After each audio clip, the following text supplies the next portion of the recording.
morning, afternoon, and evening. It's Diana, and we're gonna be napping on stream today. I'm kidding. I had a full-on nap before stream, and I'm like, I want more coffee, but I shouldn't have more coffee. I've already had 3 cups of coffee. But it's tempting.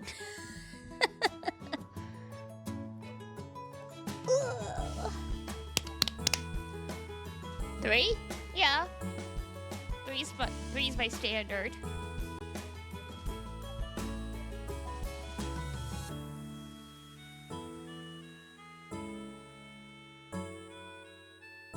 I used to drink a lot more, okay? I'm doing good.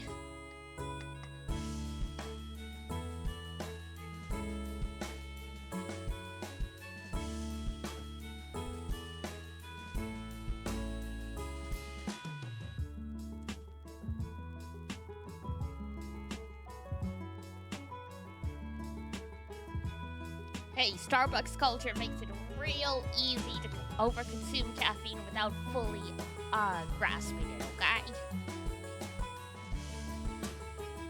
First I had to cut my addiction to sugar, and then I had to start cutting down on the caffeine.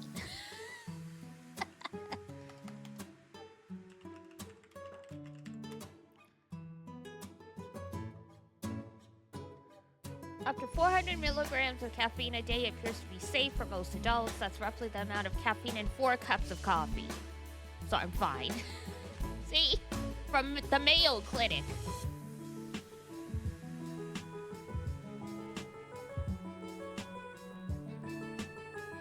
The dietary guidelines for Americans says 3 to 5 cups. But of course, the issue is, you know, we see cups and we're like, okay, here's my mug of coffee. It's like, no, that's not a cup. They mean the cup measurement, not mugs.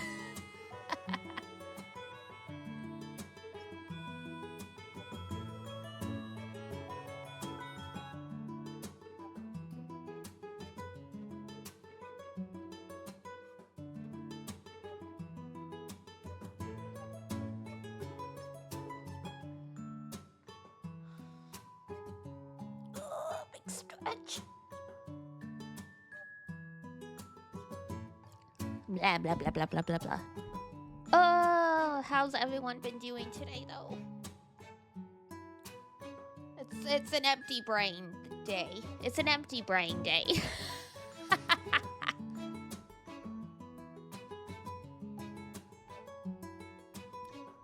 We are doing our best. We are doing our best today.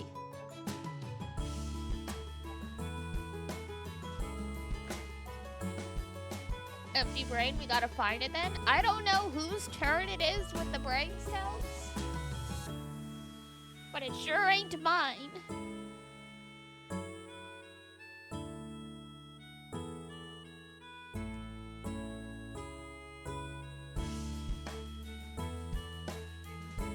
Cause yeah, I woke up, did my gotcha stuff. I tried to do laundry. Someone was hogging all the machines in the laundromat. That's my pet peeve. I hate when people do that. People will be like, "Oh, no one's using the machine. I'm just gonna do all my loads of laundry at once." Jerk. Some other people would like to do their laundry too, you know.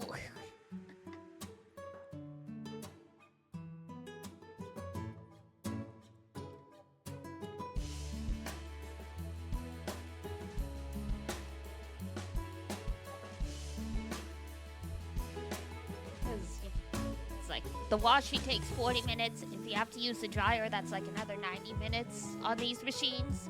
So it's like, congratulations. You hogged this entire laundromat to yourself for half a day. Maybe do laundry more than once a month.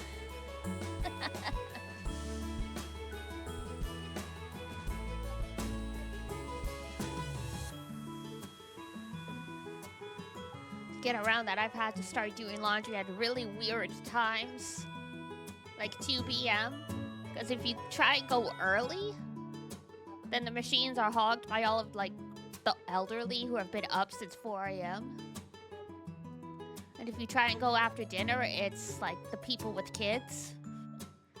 So you gotta go, like, at some weird time in the afternoon. Y'all share brain cells? The moonbeams share brain cells.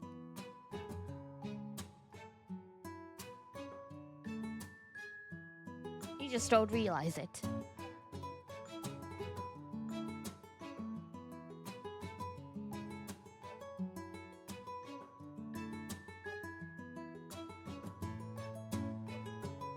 But your brain cells, though, well, are they in danger? They were always in danger.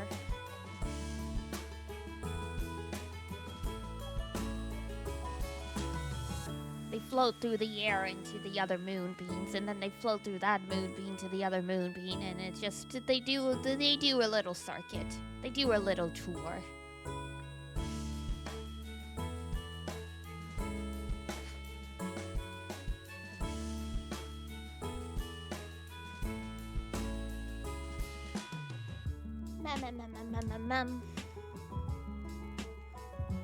Sweepy, sweepy, sweepy, sweepy. But that's fine. Hang on. Ugh. My hair. Good afternoon. Hi, Zan. Excuse me. I knew I shouldn't have cereal before stream, but I was like, I'm hungry. Bless you? That was me clearing my throat, yeah.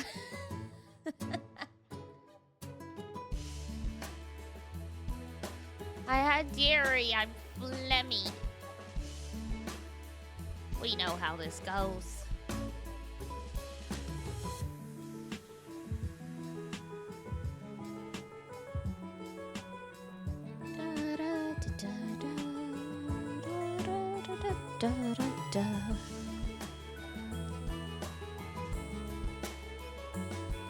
Meow.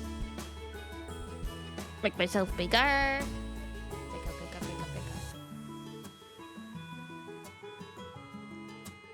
Voila.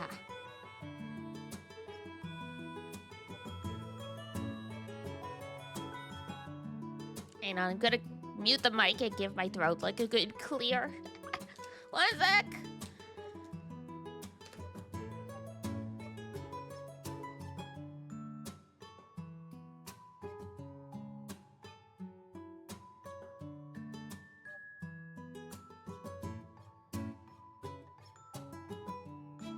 There we go.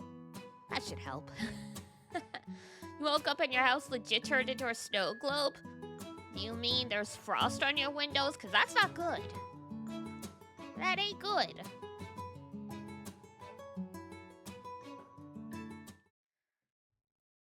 That's not good at all. Alright, hang on. Where is application audio? There we go. Whoa, that's loud. Let's try and get that around there without shivering. Interesting. What's it like to have AC that works so well? Only time I've been cold in the past, like, 4 months has been when I, like, chugged ice water. Nice. Terrible. Time for me to move in with you. We already know your security system doesn't realize I'm there. Meow. Meow. It's just a cat. Meow, meow.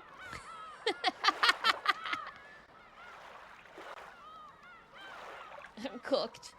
I won't do anything to you. It's fine.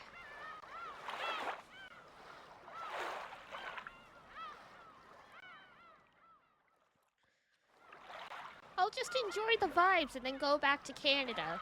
Because I don't want to lose my universal health care. At least I get to see your plushies. True.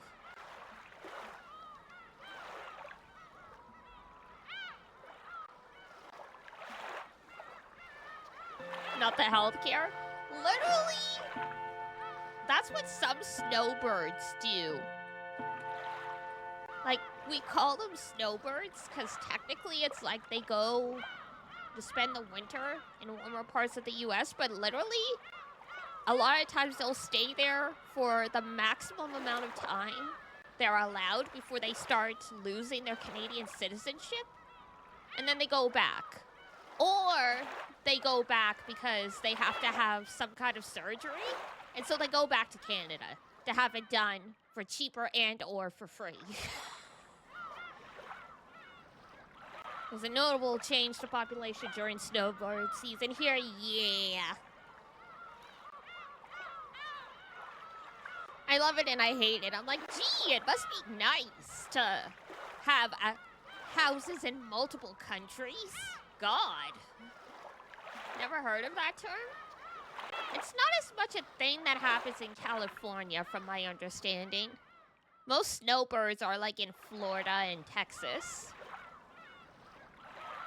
Literally just means like Canadians, especially retired Canadians, who basically flee the country the second the fall weather comes. Because now that they're retired, they're like, I don't want to live somewhere where it's cold.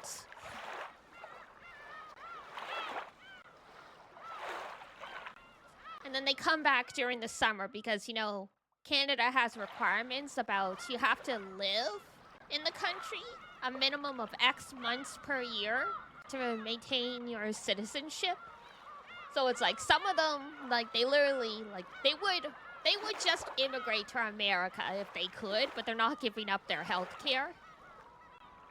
So they go back.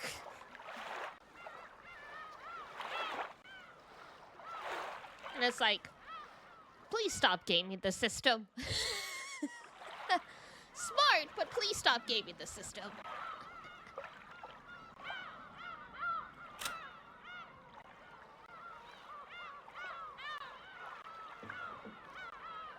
Everything's super expensive? True. That's another thing in California. Not sure how the cost of living goes in Florida in turn compared to like what you make as a retiree in Canada through your pension, but yeah. I know the numbers are dropping because, you know, with the Onion being the Onion, the more centrist / left-leaning retired Canadians are like, oh no, I'm not going back there. It's like, that sounds like a bad idea.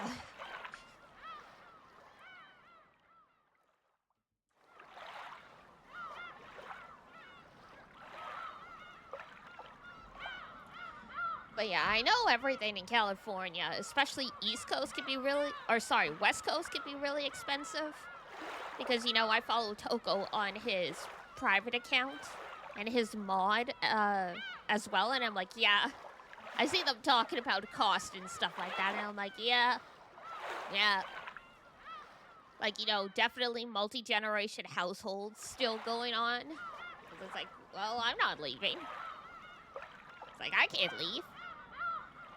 You left, but then you had a kid, and now you have to come back because you can't afford to live anywhere with and pay rent. For rent?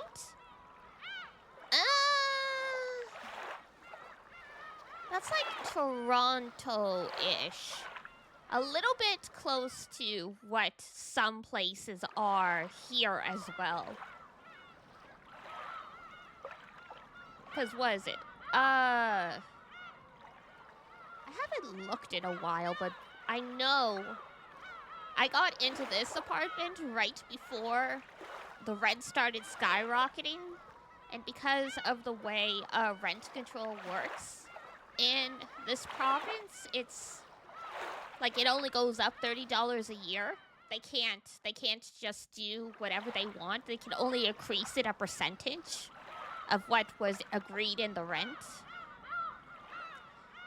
But I'm basically trapped here forever because everywhere else it's definitely like getting closer to 3 grand.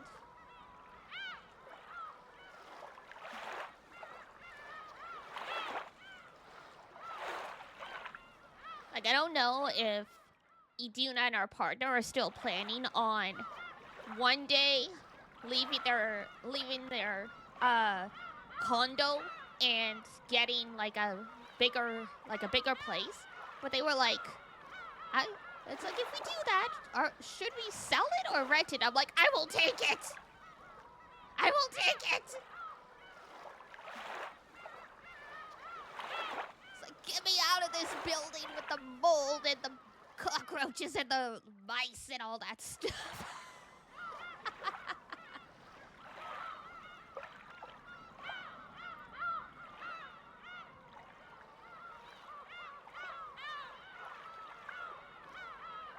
Yeah, I looked up rent, and here and yeah, there's 2,600, 2,500. There's some that's like under 1,000. There's like a few 800s, and I'm like, that is probably a hole in the wall. Room, 1 bed, 1 bath. That is this property subtype shared room. Yeah, okay, there you go. So someone's basically like, I can't Airbnb this anymore, so...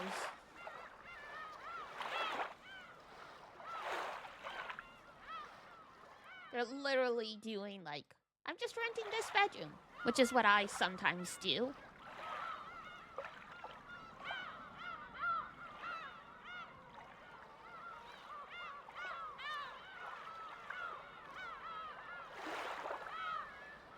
Yeah, but yes, welcome.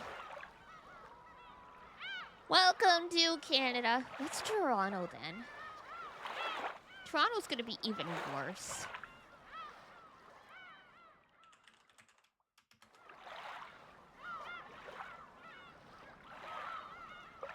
As much as I would love to be back in Toronto one day.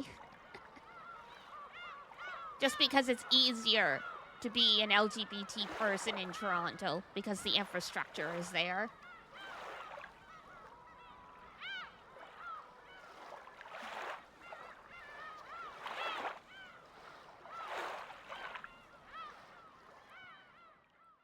Yeah, there we go. Cheapest is $1,700 a month, which, yeah. Even with a roommate, that would still be quite a bit for most people. Woof. We hate it here. Anyway, then we have this family who bought a whole goddamn island in 1940s post-war Japan.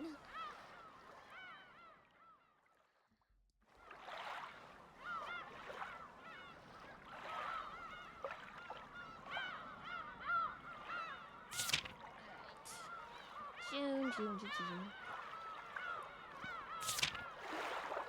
There's nothing on page 3. Okay.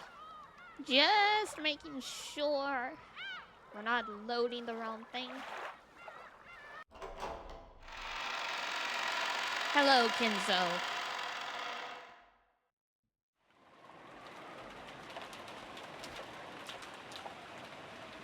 I see.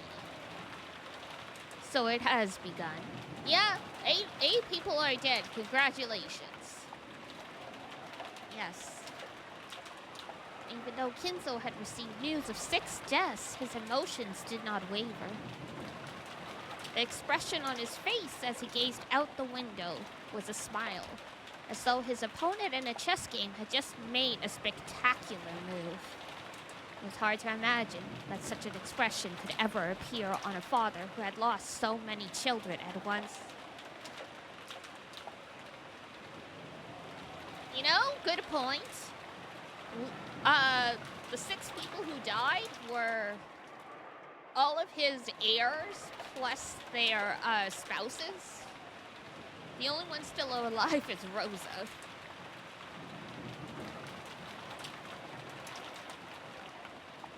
Godo and Kanon followed Rosa-sama's orders and went to call the police.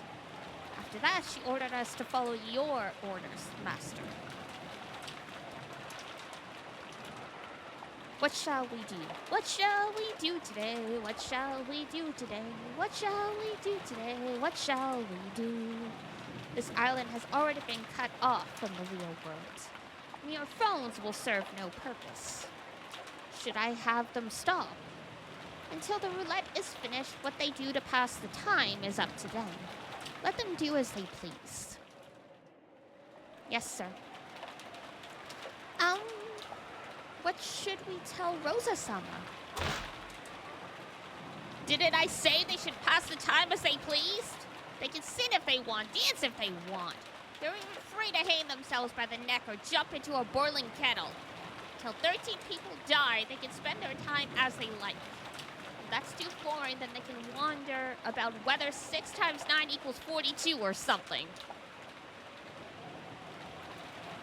What an interesting...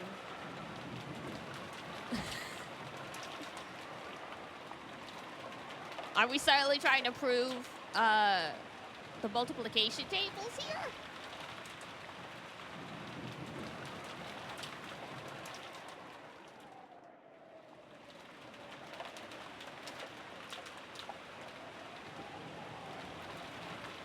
That's the answer to the symmetry of humanity and the universe. Is it? 42?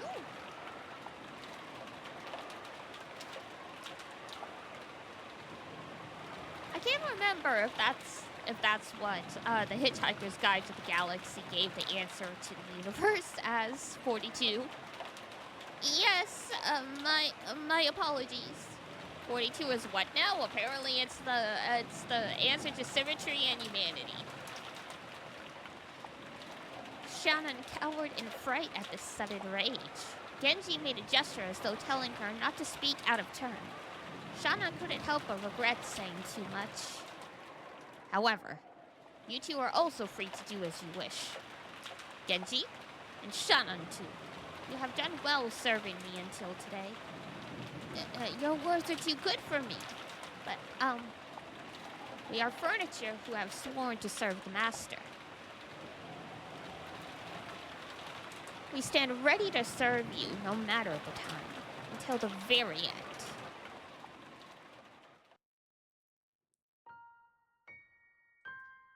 I want to tell you about everything. Shannon, I am going to write a will. I shall need you to transcribe for me. Please, Genji. My usual drink. Is making a will? Huh? Yes, sir. Nanjo often recommended that Kinzo write a will because of his health, but each time he had, Kinzo had gone mad with rage. Ever since then, you'd think will would have been the word Kinzo hated most. After hearing such a word come from his lips, Shannon couldn't help doubting her ears for an instant. Shannon hurriedly prepared the side table and some writing paper. Genji followed his orders and began preparing that usual green, evil drink. I'm ready. Where should I begin? Shall I also speak of my life? It would be fun to leave behind a record of my most memorable games. It could be truly amusing to read the records of old games from centuries past, to journey in search of those players' thoughts. So should the game record of my life lead those in the future to go on a journey in search of my thoughts? For a while, Kinzo pondered over whether he should begin, strutting all over the room with his hands behind his back. Master, here. Ah, yes, thank you, my friend. Well then, if I am to speak of my life, I must begin by writing of my meeting with that witch. Shannon, begin writing. My first meeting with Beatrice took place a long way back. What year of the Showa era was it? It must have been at the end of the war, so...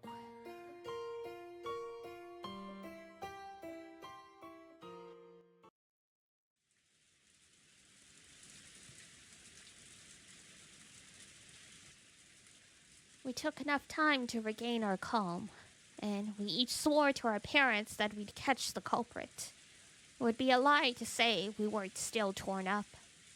Even now, if we let our guards down just a little, we'd probably start going on a rampage just like Jessica, letting our emotions show with some kind of violence. According to what Goda said after he got back right now, Kanan-kun was looking after Jessica. Oh, they don't know that they're already dead. Apparently, she was still very emotionally high-strung. I see. Thank you. Maybe a young kid would be better at understanding a young kid's feelings. They would probably resent being called a young kid, but you have a point there.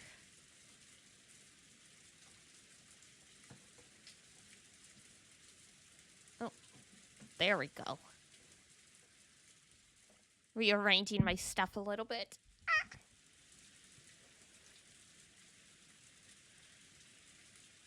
It would probably be better if we left them alone for now. Rosa-san, there is nothing more to be gained by remaining here. The phones may not be working, but tomorrow the boat will come, and we should be able to reach the police. We should leave this place as it is for the police investigation.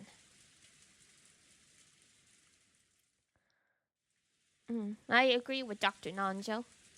Staying in a place like this for too long will be bad for your health. Just putting that lightly. Let us return and make some black tea.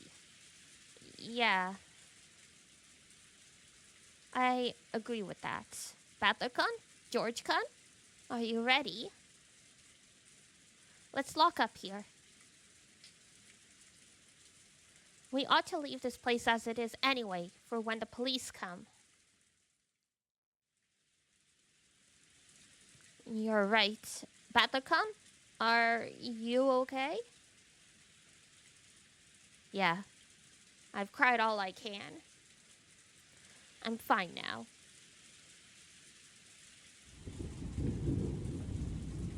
The police would surely find some evidence during their thorough investigation, but we weren't adult enough to wait for that. I'd investigated the chapel in my own way, trying to grab the culprit before the police arrived. And what I figured out was absolutely nothing, frustratingly. I wasn't able to find a single hint. Come on, let's go out. Maria, we're going.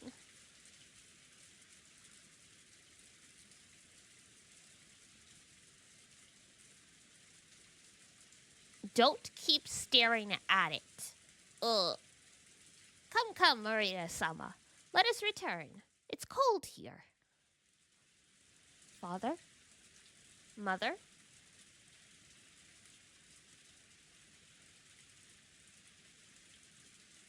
Thank you for everything.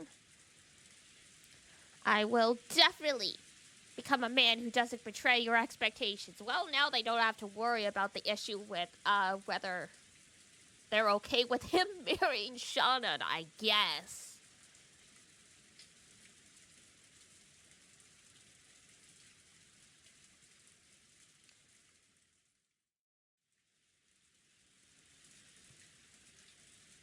George spoke his last words of farewell to his parents.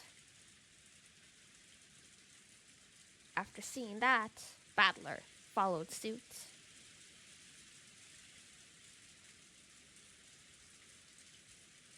Dad, Kirie-san? Just looking at their faces, it looked like they were sleeping, but that just made it even more painful. Forgive me for leaving you in a cold place like this. I'll definitely get whoever did this, no matter what.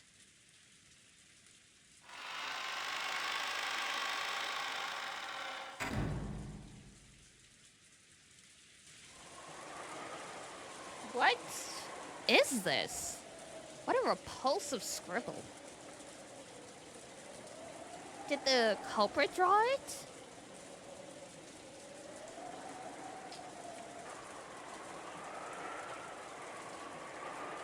This is worse than vulgar. How horrible. When the door to the chapel was closed, we learned about that creepy scribble for the first time.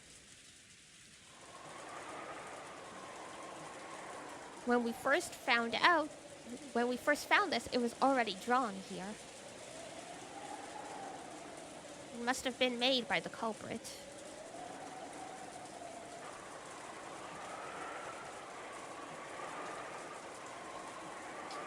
So supposedly the culprit was a witch, and this is a magic circle to summon a demon or something?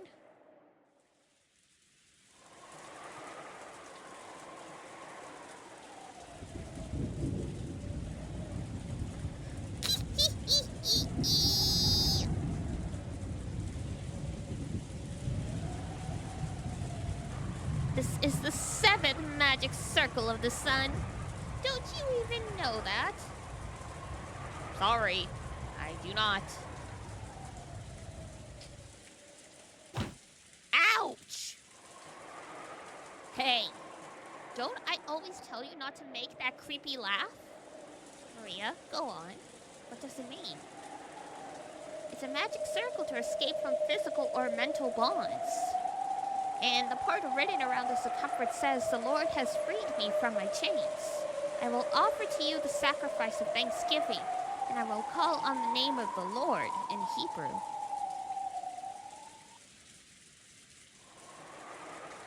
Sacrifice of thanksgiving? So they killed Father and the rest to use them as human sacrifices for this magic circle? Calm down, George. This is the culprit trying to provoke us.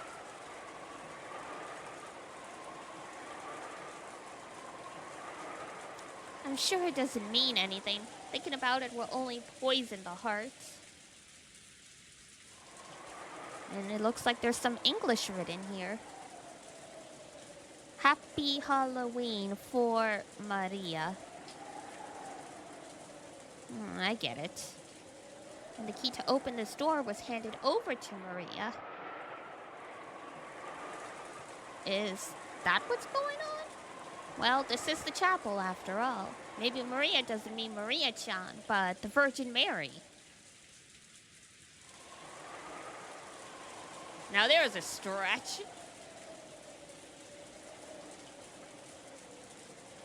In that case, you could read this as blasphemy against God in the name of Halloween. They say witches who make contracts with demons swear to defile God's name at all times. In that sense, this really is a witch-like crime. Sounds like you know a lot about it. Did you get that from Maria? Yeah, something like that.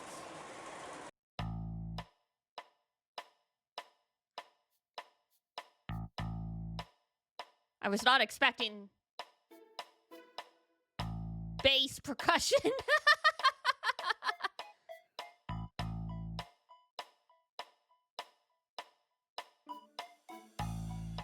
I really like this song, but yeah, I was not expecting bass percussion in, like, wood block.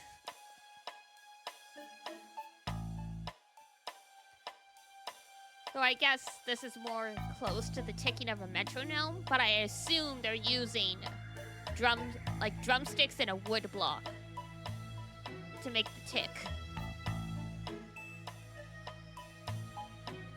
The chapel, huh? They went to all of the trouble of calling them out here and killing them. Aunt Rosa, does this chapel have some sort of secret meaning? What do you mean, a special meaning? Well, someone carried 6 human corpses all the way over here and set up these elaborate decorations.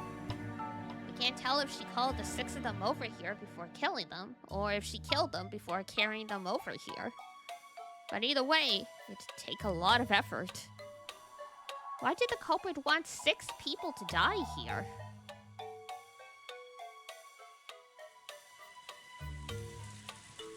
True.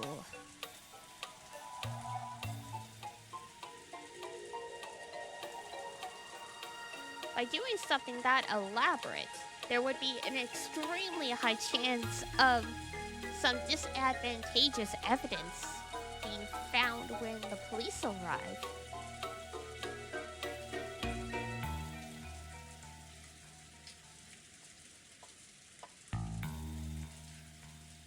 Bum bum, bum bum.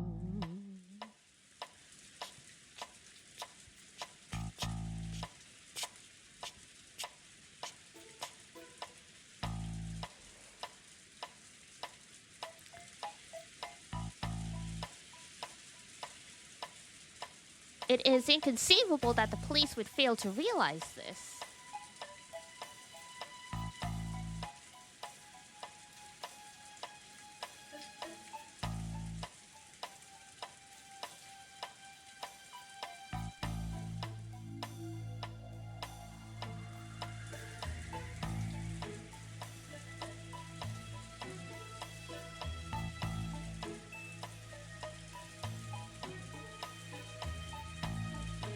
The issue now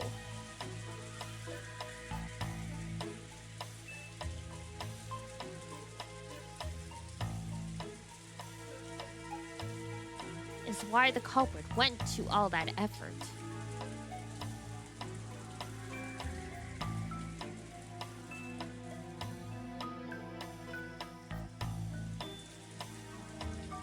And that led us to just one question.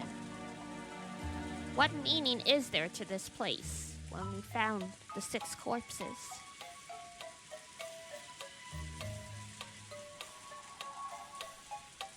This chapel was important to Father.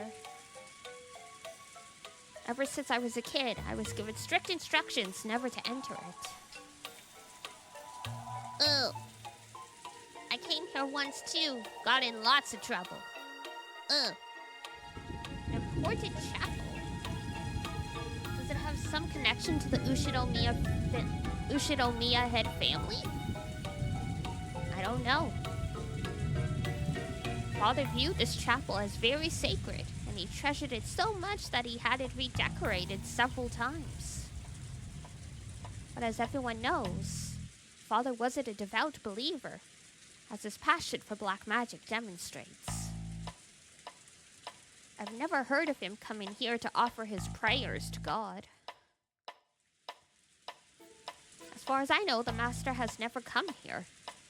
We even call this the Sealed Chapel, and, I found it eerie, like a haunted house.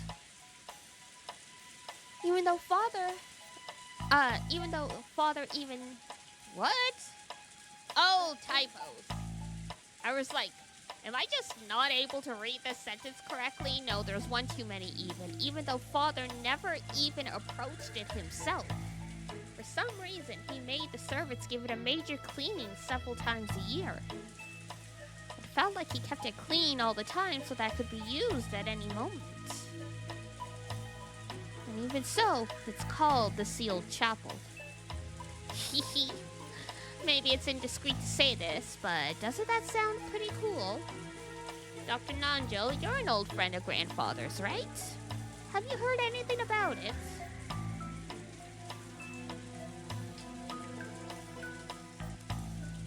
I did ask about it once long ago, but I forgot exactly how he dodged my question.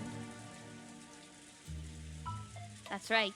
I believe he said something like, someday, perhaps I too will be able to receive a blessing there. But unless a miracle occurs, that day will never come. What does that mean? What would he do in a chapel?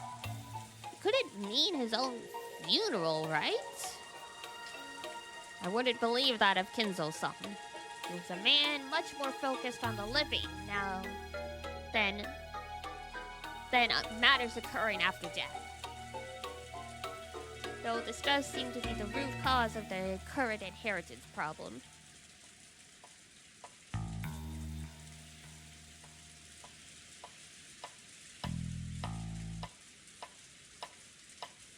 Then, what would he do in a chapel? Pray?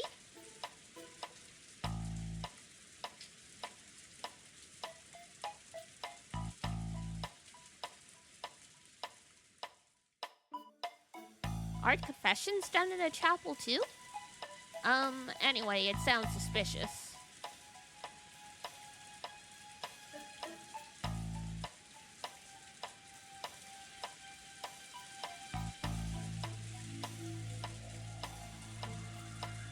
I don't know the reason, but just as Dr. Janjo said, in the grandfather's eyes.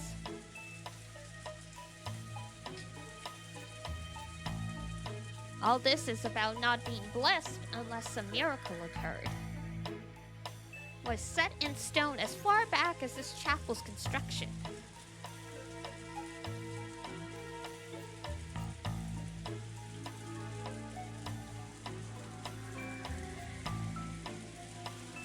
How do you know that? See, it's clearly written over there. Look right there. George Aniki pointed to a relief with rusted gold letters on the arch above the door. It looked like some message had been written there in English.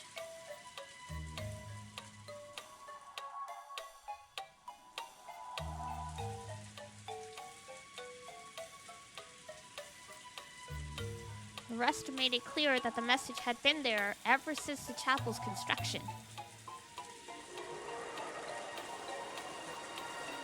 I'm not that good with English. What is it? This door is open only at probability of... Sorry, my English sucks. Hey, that's pretty good for someone whose English sucks. Most people wouldn't get probability if that is in fact the word. I gave up after failing to finish even the first of the 2 lines. It looked like the others could read it properly.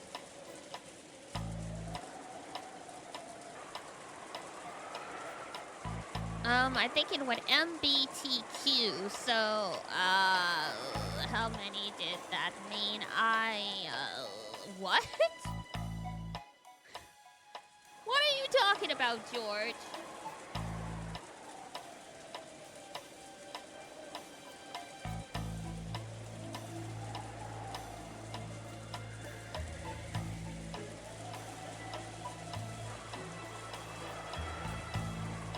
Anyway, this is incredible.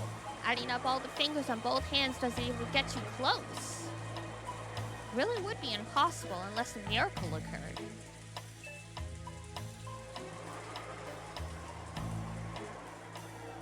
Certainly.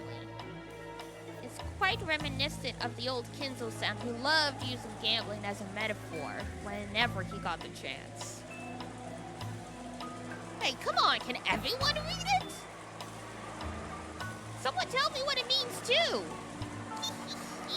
You've gotta at least learn English. How did you get into high school without even being able to read this much? Ow! Ow, ow, ow, ow! Mind your own business. So what's written there? Simply put, it means something like this. Unless a miracle occurs, the store will never be opened. Unless a miracle occurs, you will never be blessed.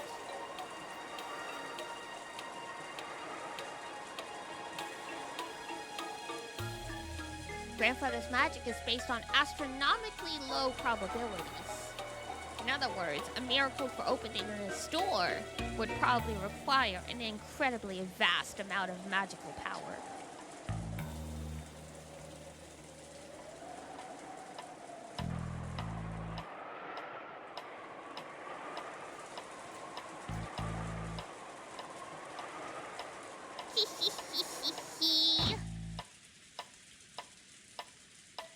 Ow! Nice job. You can shut up now. Damn.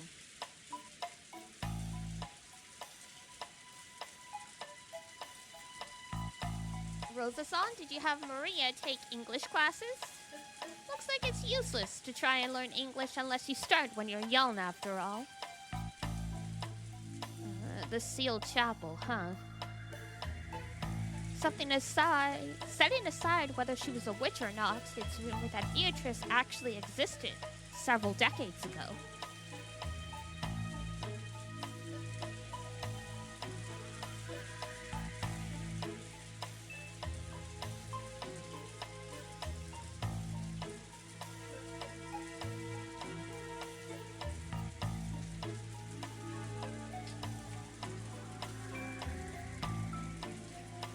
Anne was grandfather's mistress. Sorry, I thought I was gonna cough for a second. It did not materialize.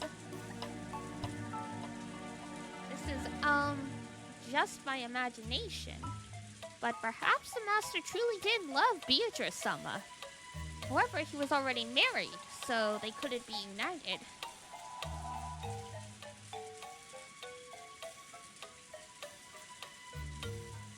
I see. If Beatrice was dead and could be revived with the magic of a miracle, then now that grandmother's dead, he could marry her openly. And if they married in this chapel, he might end up with a pretty fairy tale-like story, right?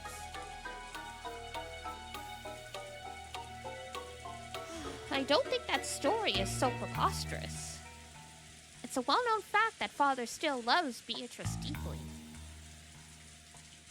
Also, even though I said I found it creepy, I seem to remember that the interior of the chapel was quite magnificent.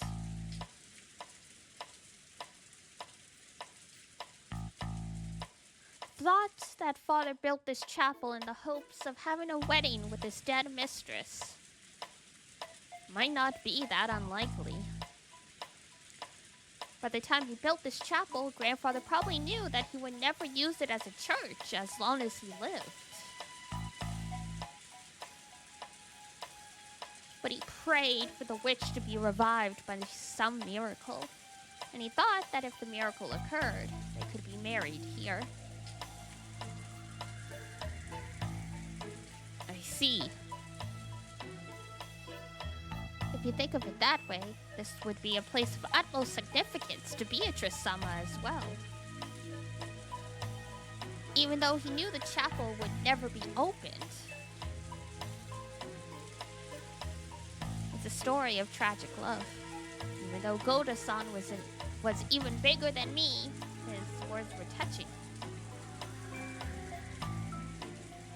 Everyone was silent, but it seemed that they agreed with that view. Even though he knew it, and knew it was a chapel never to be opened, he still probably dreamed of the day that a miracle would occur. Kinzo-san was quite the romantic in his younger days. I think I understand how he felt. I wonder. Then again, everyone went in it 4 times a year to clean, right? So much for it being the sealed chapel. Didn't we just go in ourselves? That wasn't a miracle or anything. We brought the key, click, and we're in.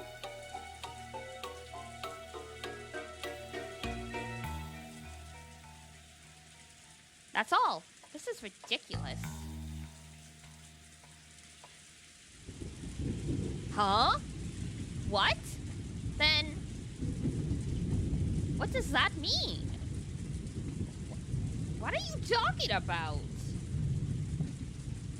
As far as I could tell, I'd just been joking around and finding myself a bit irritated by the sob story this was turning into.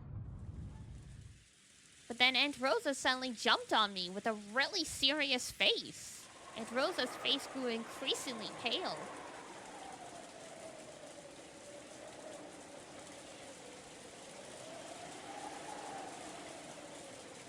She looked at the magic circle on the door, then at her hand, back and forth, back and forth. What is the matter, Rosa-sama? Hey, Koda-san, the key to this chapel. Didn't Genji-san say it? He said there was only one. Oh, that's right. The key to the chapel was in the envelope Maria had. So then how did the door to the chapel get opened?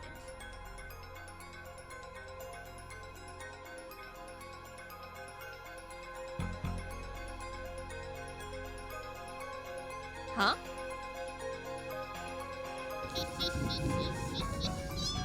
It took you all way too long to figure that out.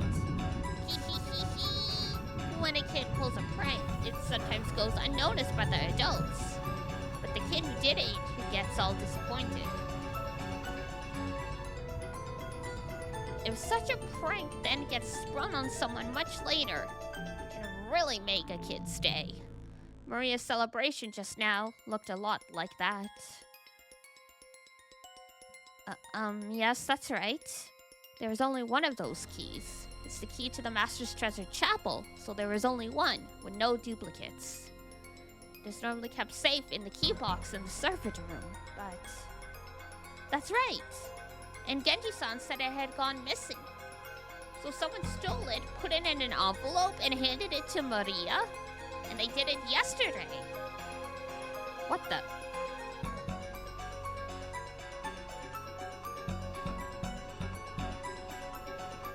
So in other words, isn't that strange? That's absurd. This is getting bizarre. Hey, JoJo's Bizarre Adventures.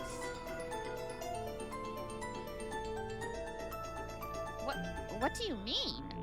I don't have a clue what you're talking about. Me neither. Would you explain it for us? Goda and Nanjo's failure to understand definitely wasn't because they were stupid.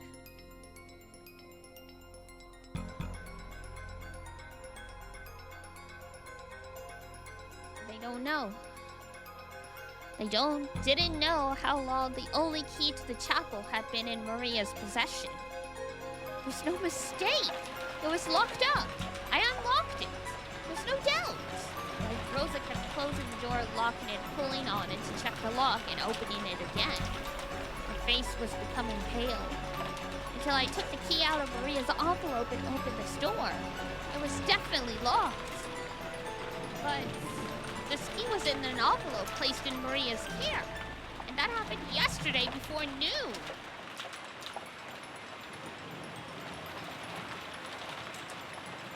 What did you say?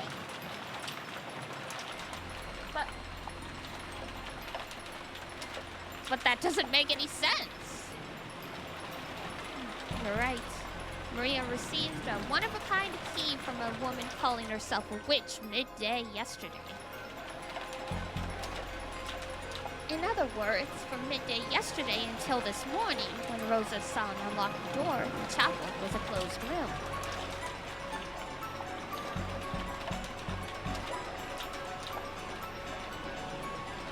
How did they get those 6 people in here? And then how did they kill them?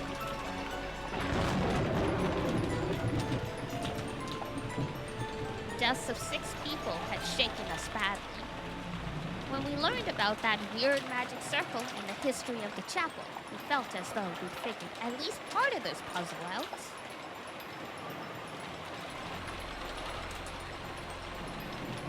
But that was all absolutely trivial.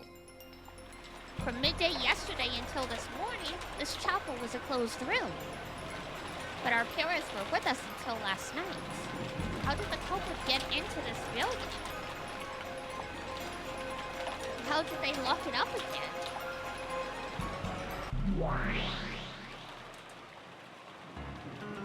Ooh!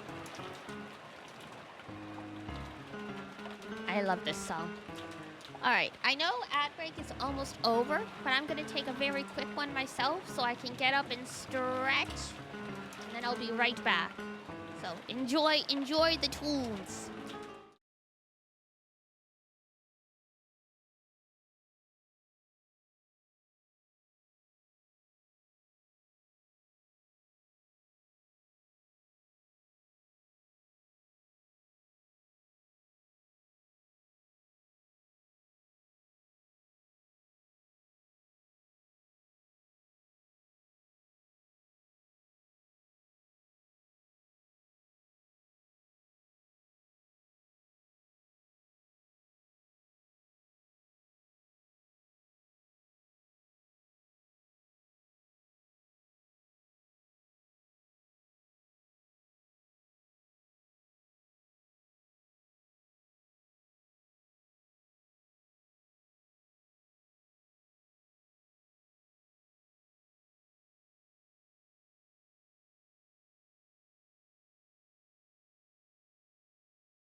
I'm back.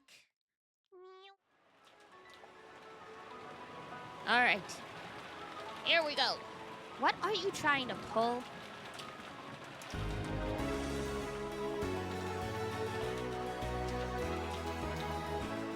Again?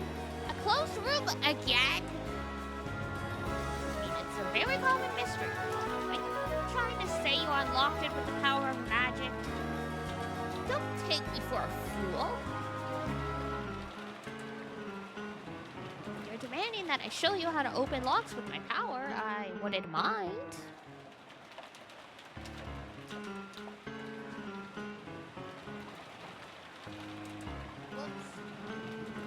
Sorry.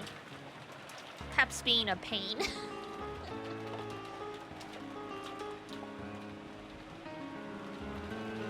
But that wouldn't be the same as me forcing you to surrender.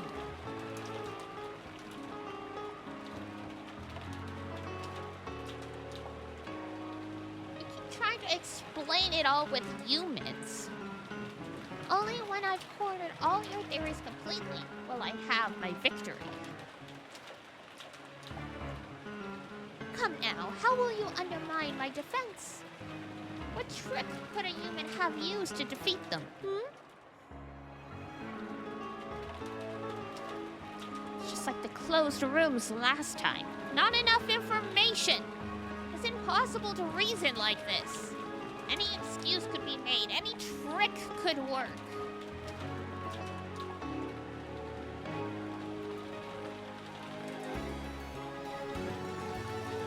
There's no way to reason it out.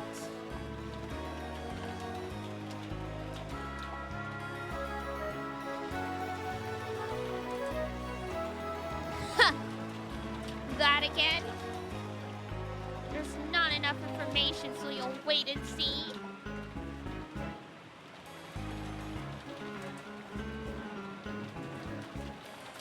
That's not enough information, so you'll wait and see. Your information is uncertain, so it's impossible to use your reasoning. Huh, this is always the excuse you humans use to let yourself stop thinking. Who do you think you are, Logan?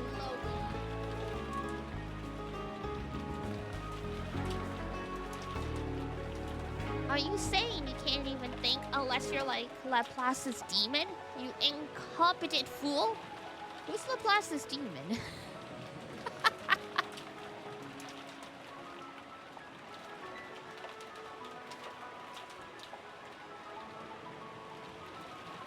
Besides, you make it seem like a lack of works against you, but it's the other way around, you see. The more information you're given, the more it will make you suffer. It'll only increase the strength of the compressor that's squeezing you. Oh, in that case, let me say this. It's impossible to verify that it is a closed room in the first place. If we're already talking about demons, I can play that game too. It'd be possible to prove that this isn't a closed room. Just show how someone could have gone in and out and you're done. But it's impossible to prove that this is a closed room.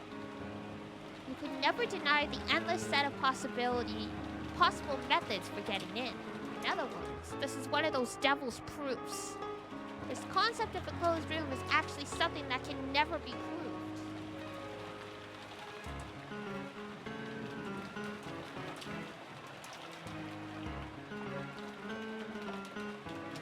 So first you stopped thinking with a lack of information as an excuse, and now this. Very well. If that is your move, then I will accept it.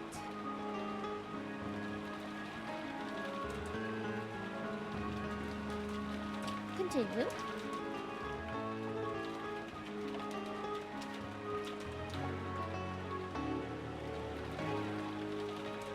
Just a short while ago, I spent some time looking around in there and I couldn't find any way in or out except for that door. But that just means I couldn't find one.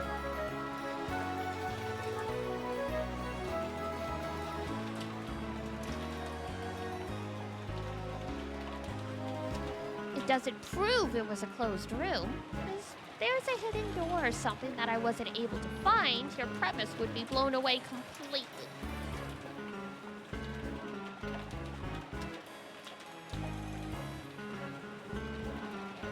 In other words, whether I manage to find a hidden door or not, you'll never be able to deny that there existed some method X that led you into the closed room. This method X would be something that could be carried out without magic. After all, it is a hidden door.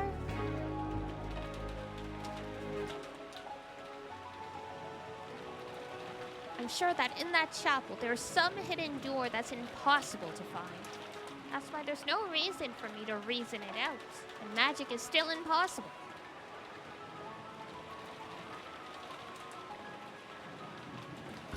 Ho, ho, ho, so you'll use that logic.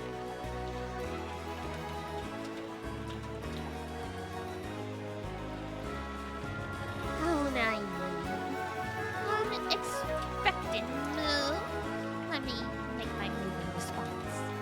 These closed rooms used in detective novels made by mere humans always seem utterly ridiculous to me.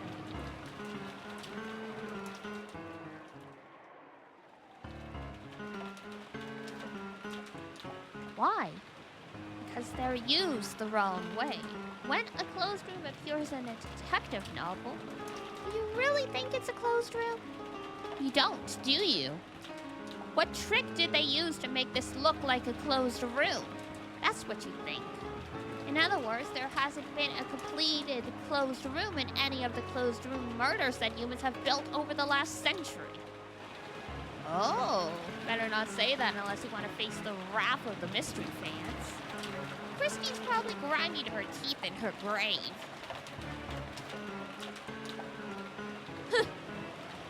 But I am different. I have given birth to a true closed room. And I can demonstrate it. Why? Because I am a witch.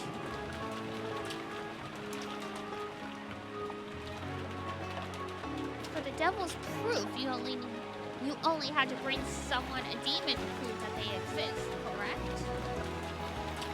Well, I conveniently happen to be a witch, meaning that demons are my good friends, and I can bring you as many of them as you like.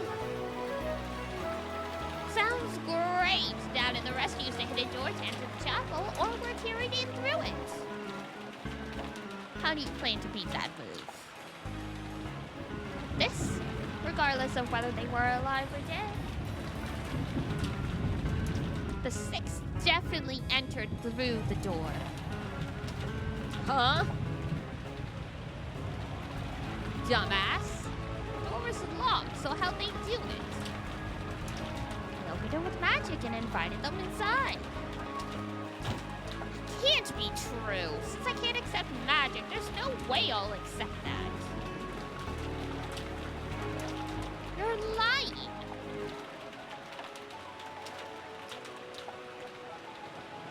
That door can be opened with some trick, or maybe there's a hidden door, but I won't accept any other way.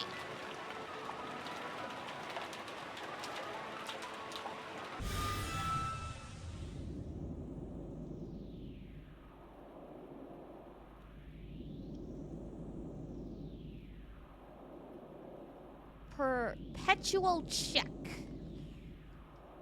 That's what we call an endless repetition of moves in chess. We spinning the chessboard around?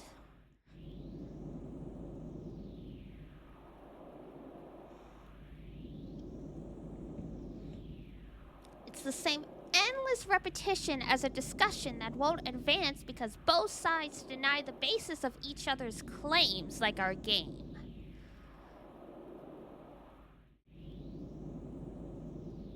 In most games, this would be resolved as a draw, but that would put a terrible damper on our fun. We will have no draws. You will either accept me or submit to me, or you will deny me. At least I agree with you there. We'll settle this without fail, just as you wish. I like that attitude. Also, I had a thought. I think I'll add a new rule to this game between the two of us. A new rule? I'll bet it's something that'll give you an advantage, right? Of course not. I'll give you the thing people like you always demand. The reason you always stop thinking and then moan about it is a lack of information. And if you are then given the information, you start doubting whether the information is true or not by rejecting the source. Isn't that convenient? What clever little words to hide your own incompetence. I'm offering to eliminate that convenient excuse of yours. You should thank me. You said they entered through the door, and I said that couldn't happen. Are you calling that an evasive answer? Exactly. So from now on, when I speak the truth, I will use red. What is this? Oh God. We're breaking the fourth wall. We're breaking meta. No matter what magical move I use, you can always keep running away by chanting lack of information and by rejecting the source. Even though I would still win in the end that way, it would be extremely boring. Hello, Amatis. We are, this is chapter 2 still. This is the scene shortly after Jessica and Kanon got killed. So they're back at the church trying to figure out how Beatrice got all the 6 people inside, since the only key was with Maria.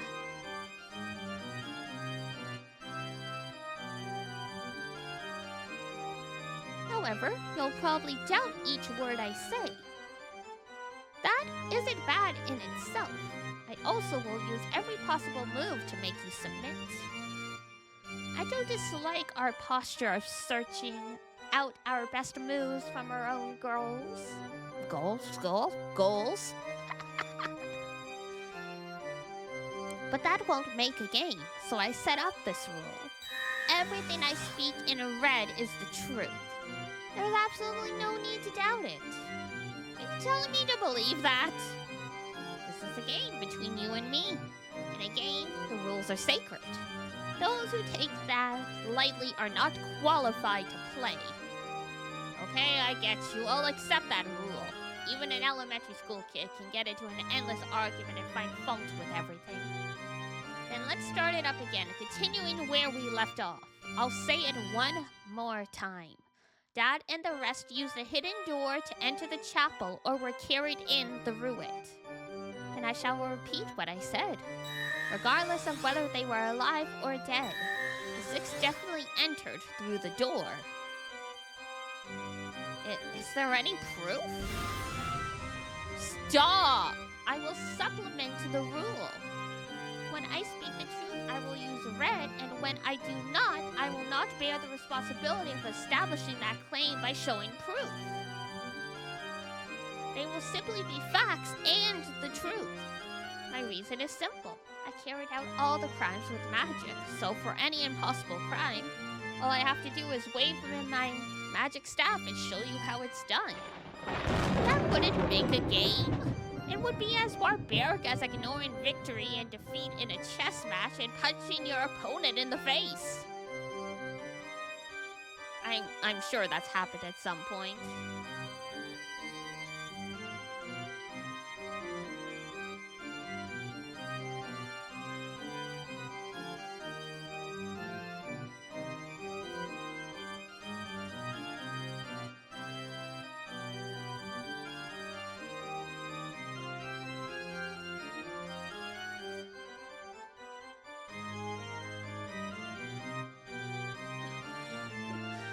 Sorry, Pep, my cat got spooked by the blanket. I just heard like a weird noise and so I had to look back. Poor girl. Well, that makes sense. Since you're a witch, there's no need for you to show evidence for what happened. Since you can do anything with magic, damn it. Talk about an unfair game. So shall we resume once more? The six definitely entered through the door. I unlocked it with magic.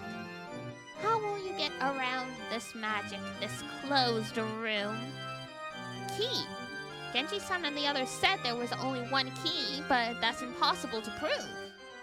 The culprit secretly made a duplicate.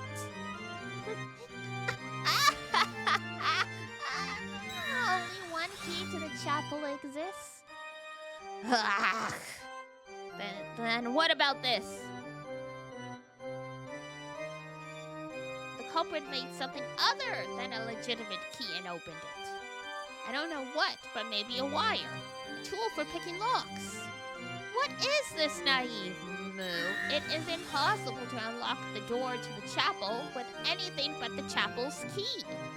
Although it can be opened with the power of magic, right? Then what about this? There's something wrong with the door itself. There was some way to pass through it even while it was locked. As to what that is, I can think of a few ways. Maybe it's like those big doors on a castle that have a smaller door in them. It's also possible that they removed the hinges and then removed the whole door before entering. Is this the best a century of human wisdom can master, Battler? When the door to the chapel is locked, it prevents any and all methods of entry or exit. Assuming you can't use magic, right?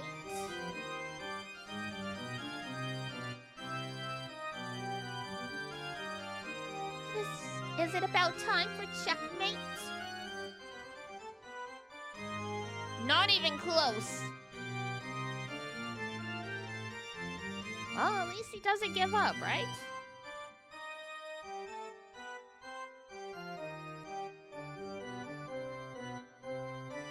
You said those 6 people entered through a door, but you didn't say it was the front door. They might have entered through another door, a secret one. You talk too much, you incompetent fool. Then let me expand on my earlier move. The 6 definitely entered through this front door. Then why is this front door in quotation marks?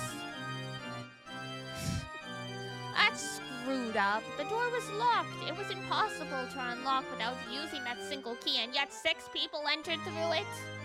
How? With magic, you say? Damn it, damn it, damn it, damn it! Are we already seeing the limits of what humanity can manage? Then shout that you resign. When one admits defeat, it is customary to shout it out and knock over their own king.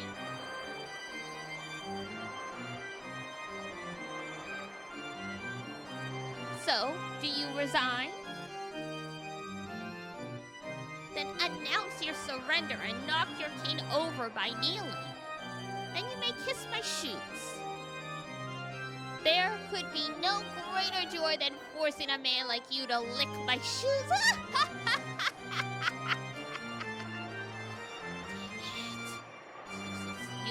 Useless. So I can't win against the witch?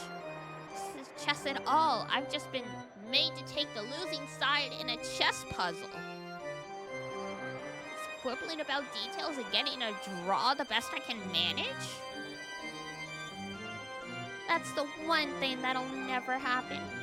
Either I will surrender or you will.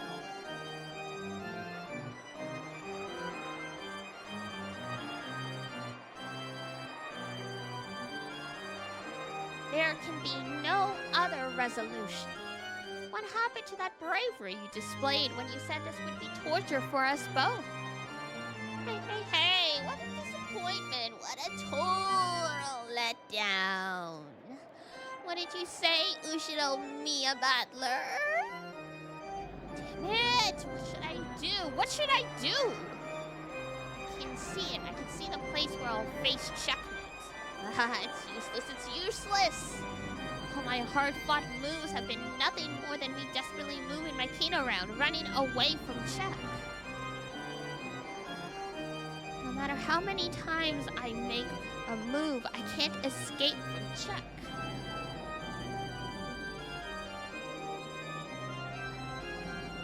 So, even without even without waiting for the next several moves, I could see checkmate in my future. Ah, damn it!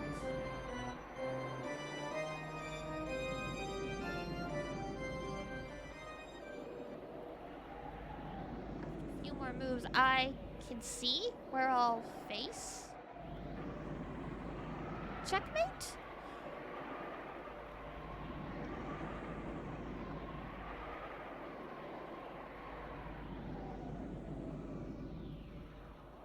Oh, he's starting to clue into something. Don't give up, Ushiromiya battler.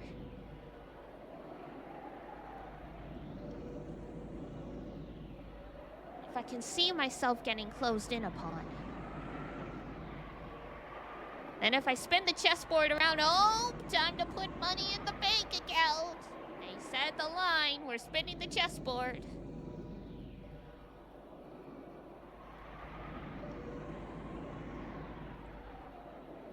Remember what Kirei-san said. When you're thinking about something, then the closer you get to the very, very end, the easier it becomes to anticipate. Spin it around. Spin the chessboard around. $3 in the bank.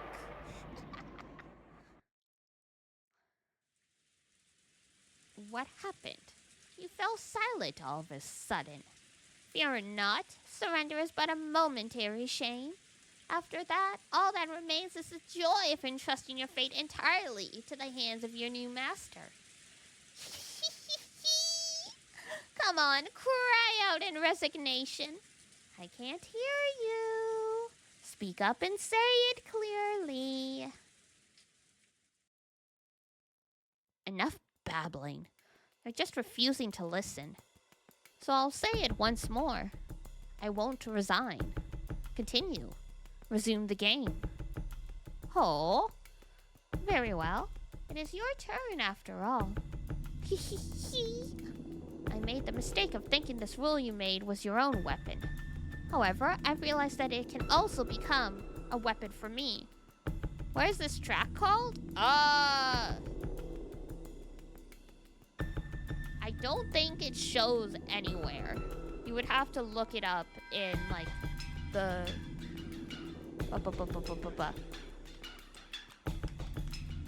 in, like, the wiki or something.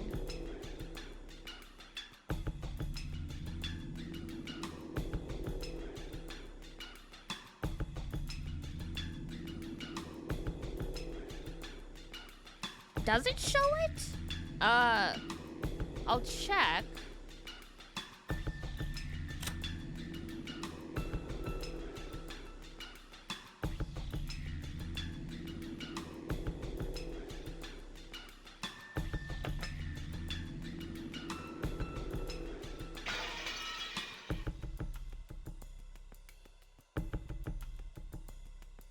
Yeah, there's not really much in terms of options.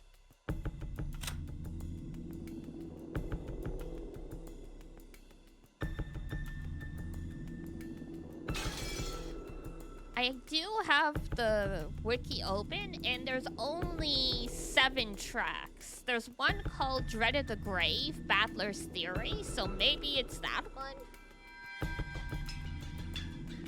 Either that or it's Red Truth. But yeah, there's only 6 tracks apparently that was used in this chapter. So, process of elimination. Please do give it a try. I've been focusing all this time on how they entered the closed room of the chapel. That approach was useless.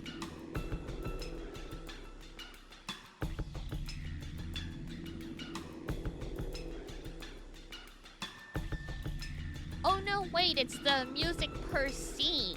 So yeah, there's only 6 possible tracks that were used in this scene. So yeah, process of elimination.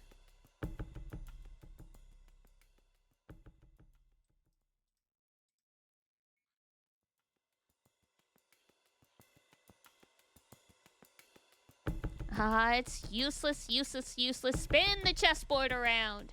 And another dollar in the bank.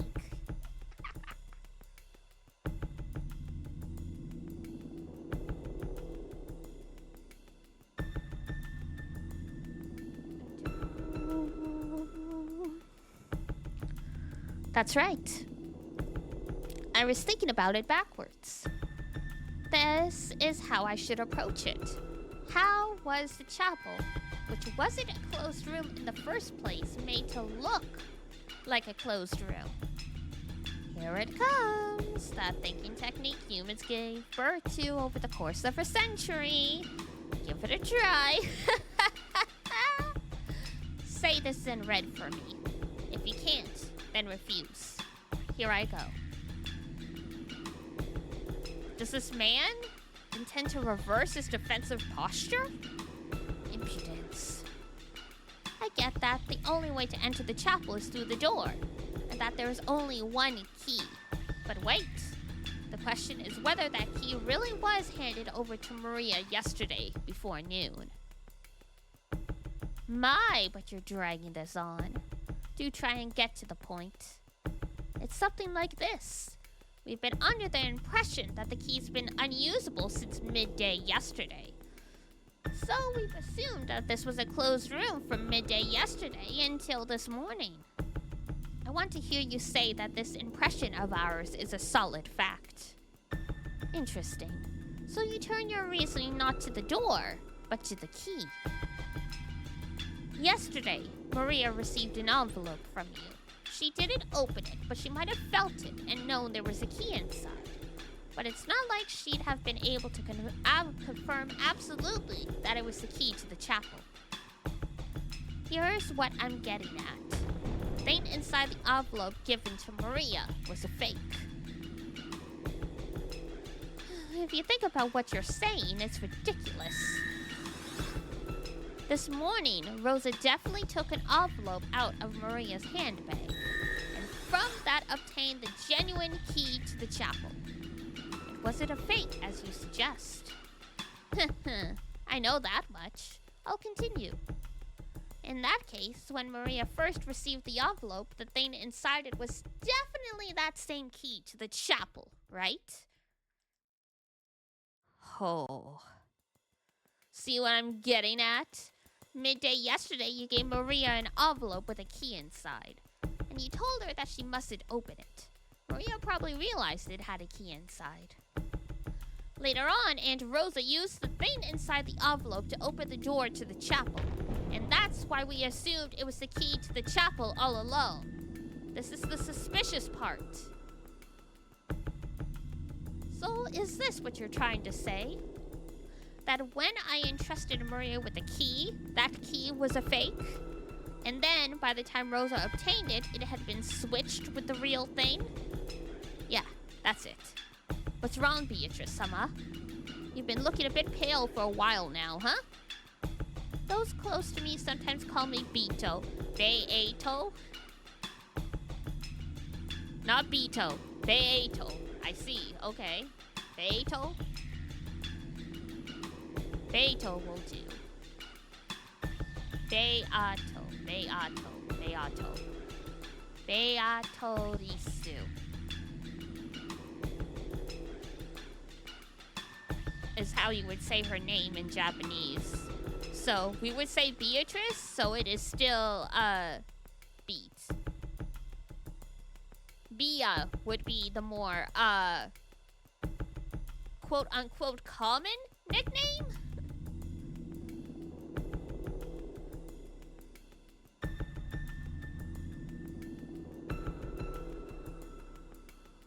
The way you just said it is how they say it in the dub. Interesting. Strange to we're taking a Western world name, translating it into Japanese, deriving a nickname from the Japanese pronunciation, and then saying it in English. Cause yeah, the most common nickname for someone named Beatrice would be Bia. It's your turn, Beato. Beato. Beato, Beato. To Beato or not to Beato? That is the question. The turn of the Golden Witch. Hey, title drop! Let's see you dodge this. Very well. The key to the chapel truly was the object inside the envelope I gave Maria. I'll move forward. Can you repeat it in red? That envelope was completely under Maria's supervision until Aunt Rosa opened it. Ooh. If you can't say it, then say you refuse. Check. I refuse. Ho ho ho ho ho. Cause yeah, Maria was asleep at some point. I've spun it all around with just one move. Now it's your king on the run, Beato. I have a reason for refusing. It regards the definition of the phrase under her supervision. In its purest meaning, Maria would need to have her eyes on it around the clock for that to be true. But Maria didn't go that far. It may have been completely under her supervision when she took it out of her handbag, but after she put it inside, it disappeared from her field of vision. In that sense, the phrase under her supervision would be inappropriate, so I couldn't use the red, nothing more. I'll bet that move hurt, and your face tells me you've guessed the next one. Sorry, I'm kind to women. I don't hurt them. And I never betray a woman's expectations. It's time for you to repeat it in red if you think you can. No one was able to touch Maria's handbag until Aunt Rosa took out the envelope. I will also refuse this one. I won't explain the reason. That's wrong. It's not that you won't explain it. It's that you can't explain it. That move gives us checkmate, doesn't it?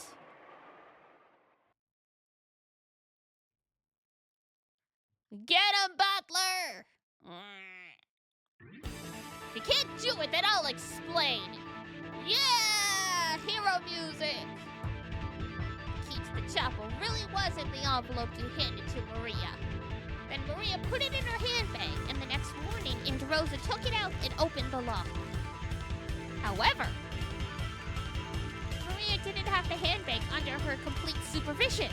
There's no need for magic. It's a closed room trick that's possible for a human. The human culprit handed Maria the key, and by making Aunt Rosa use it the next morning, they created the illusion that there was a closed room during that time.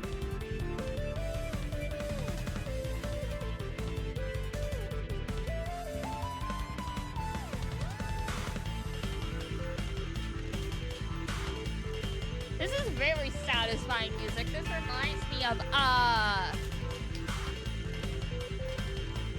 forget what the exact track is called, but in Ace Attorney, there's that, I think it's called Pursuit, where, like, when you get the right answer and, like, you're finally hot on the trail of the truth, they play a track that has similar energy to this one.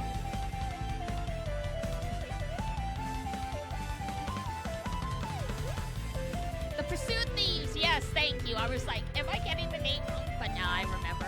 But yeah, obviously the Pursuit Thieves and this song are different, but like, I get the same vibe from it. Like, it tells you we're on the right track and we're cooking. So it's like, it feels exciting.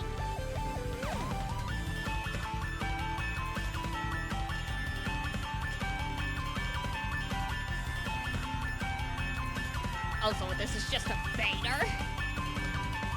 Yeah. Woo. This is the kind of stuff I listen to.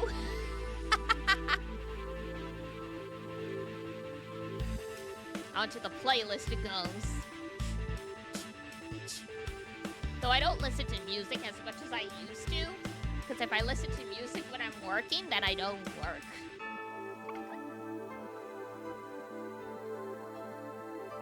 There is something kind of Ace Attorney about Battler and Beatrice's back and forth. You know, good point. They're shouting check and checkmate instead of objection and hold it.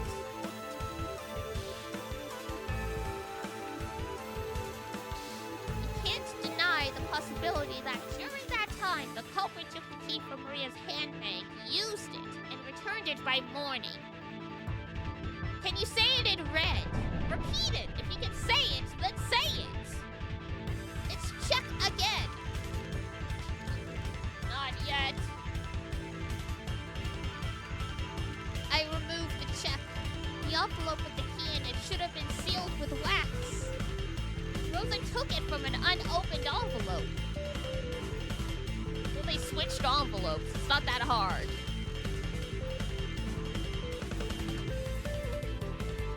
Nice try, Beatrice. Really? Then try saying it. Repeat it. The envelope handed over midday yesterday and the one Aunt Rosa opened are the same thing.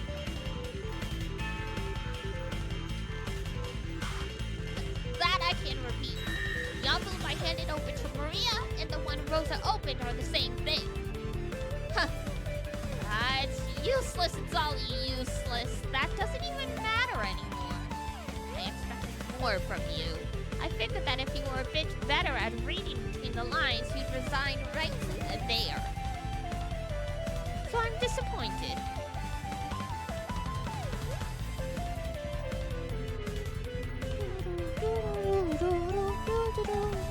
You've betrayed my expectations. No, not his expectations.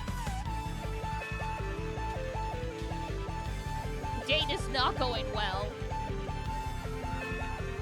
What? Here is if the envelopes were the same. Envelopes can be sealed with wax over and over. The key inside is what's important. I mean, yeah. You just need to reheat the wax? Like, you just need to make sure the seal is intact? Like, basically that the circle doesn't get broken, right? And then you just have to heat it up again. And it will, melt just enough that it will stick again. You'd be able to tell it's different, but it might be hard to tell. Like, you'd have to be able to compare how it looked to how it was now.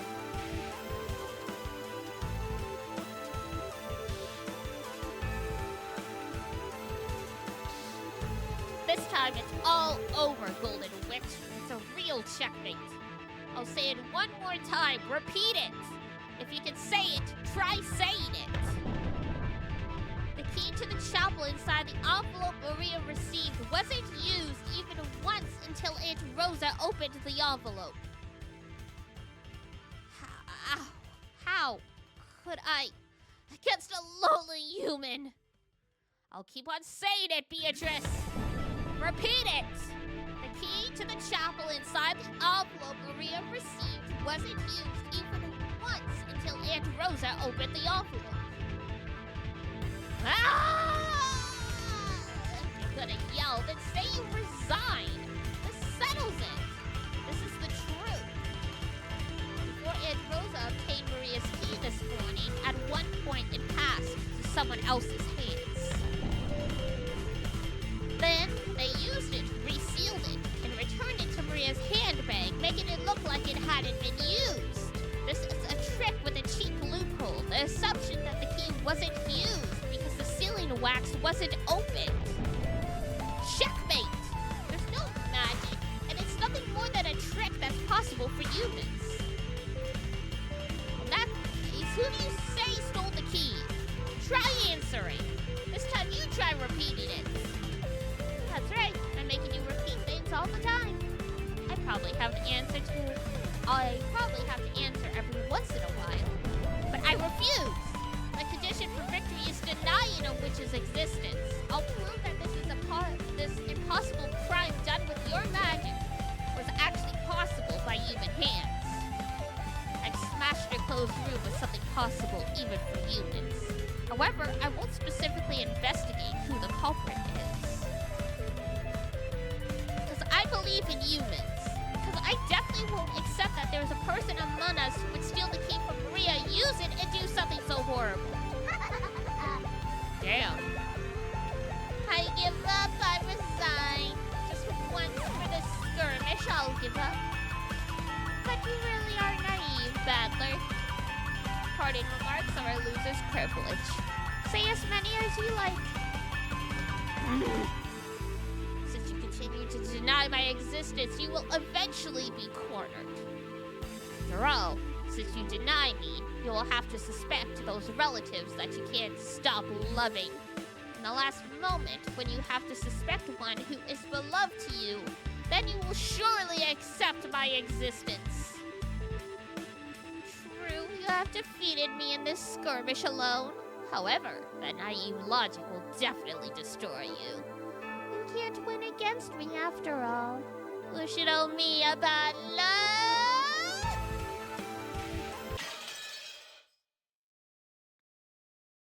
Welp. And now it's 7:30 in the morning.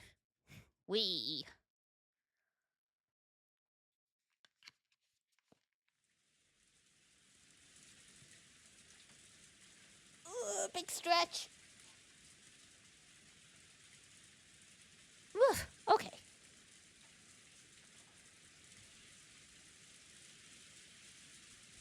One sec, I'm gonna turn on my fan. There we go.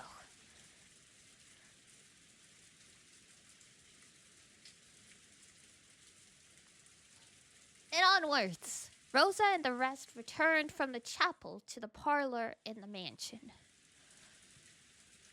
So many things had happened since early in the morning. Of course, they were high-strung.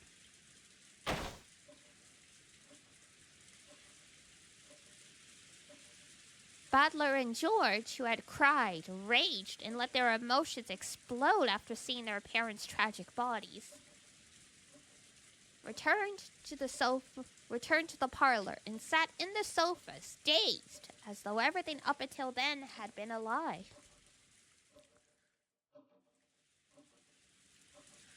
Only Maria was completely unchanged and looked just like normal.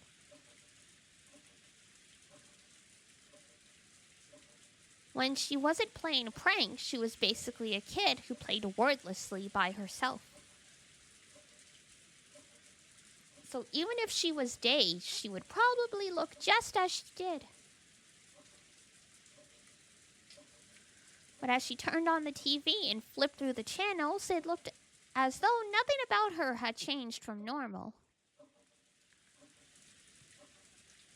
Did Rosa think anything in particular about this attitude, which was clearly different from normal people?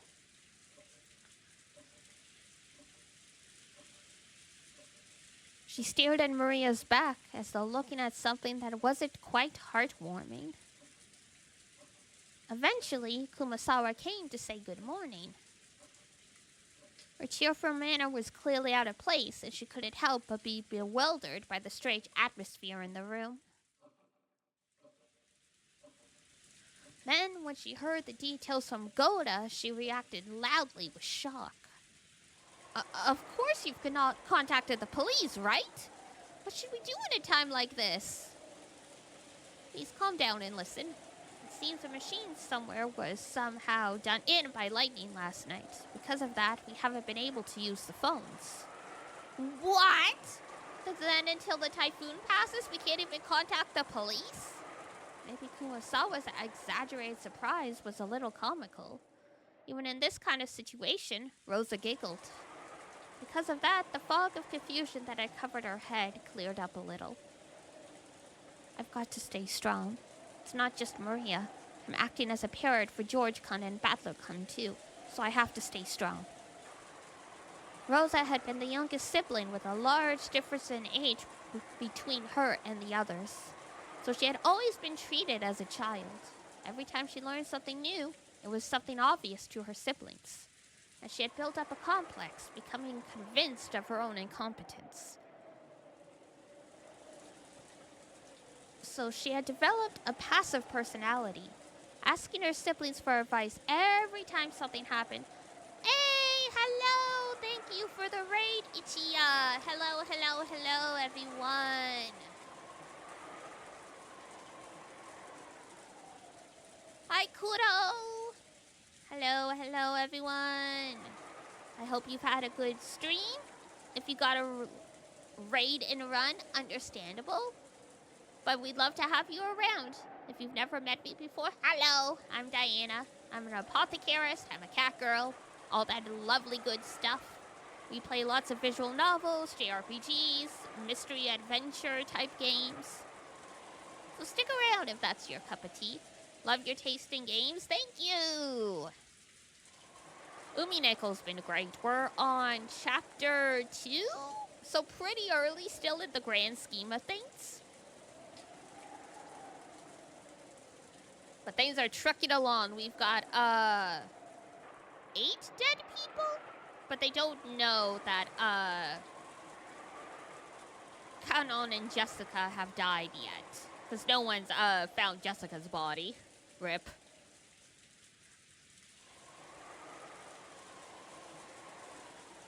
But she no longer had any brothers or sisters. Now Rosa was the only one of the 4 Ushinomiya siblings left. Furthermore, if Kinzo continued to shut himself away even in this extraordinary situation... You didn't know Umineko was a visual novel? You only watched the anime? Fair enough!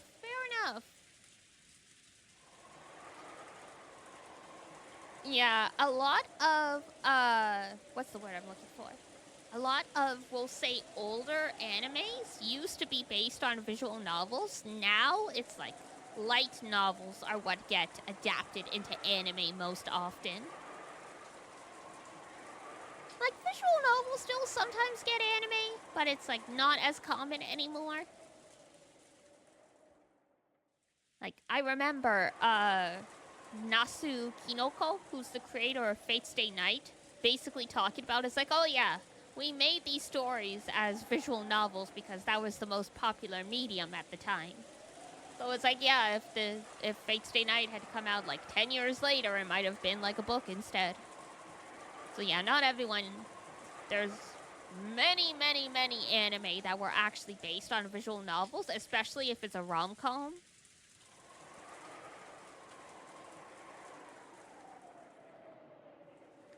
I do recommend checking out visual novels if, you know, not everyone likes reading. Not everyone's able to read easily because of dyslexia or other learning disabilities.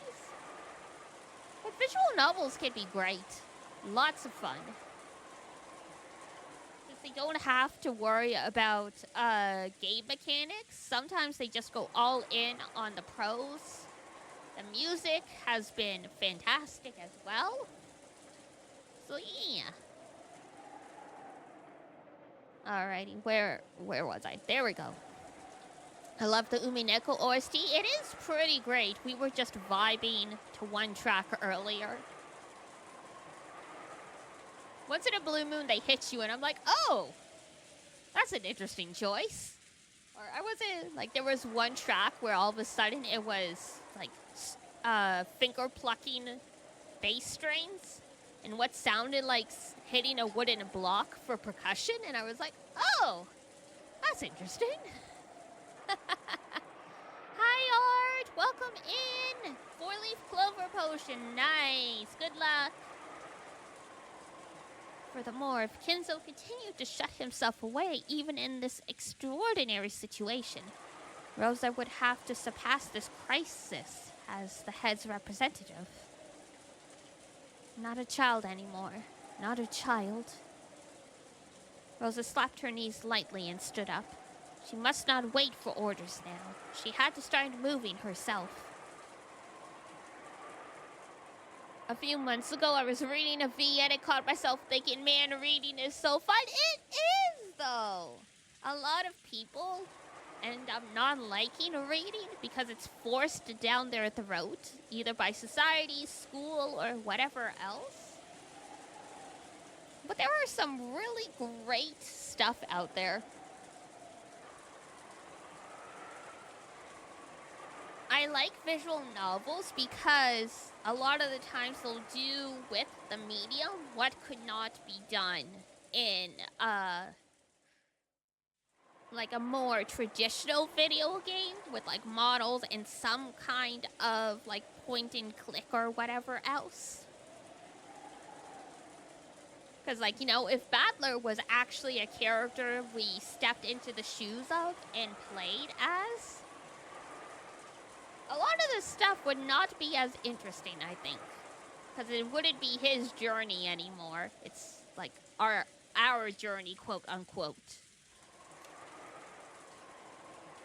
Battler would just become, like, a skin for us to wear. And that would take away from him. Oh god, hold on, one sec.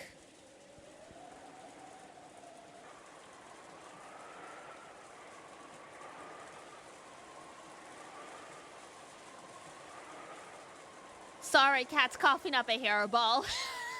Be right back.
Okay, I'm back.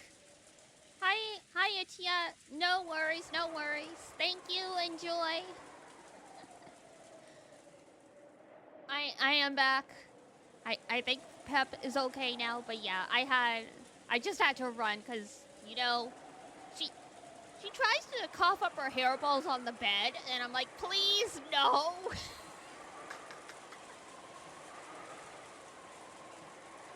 So I had to, like, shoo her off the bed. And then, you know, make sure she was okay. Didn't fully brain up the hairball. But yeah, I'm back from breakfast. Welcome back.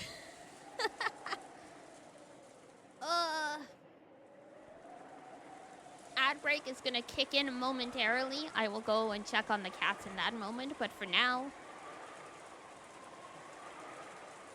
She picked up the receiver of the extension phone on the side table. Then she immediately remembered that the phones were down.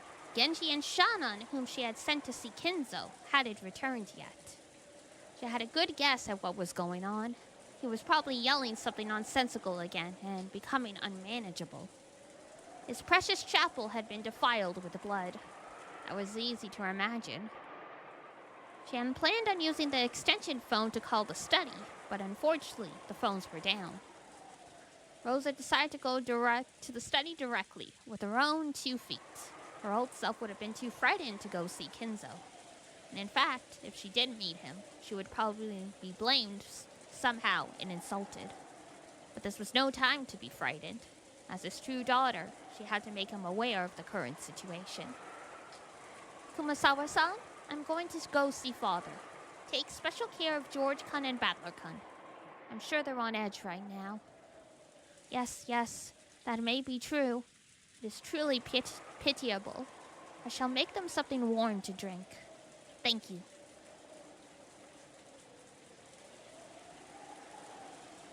Speaking of something warm to drink, I'm gonna get myself a drink.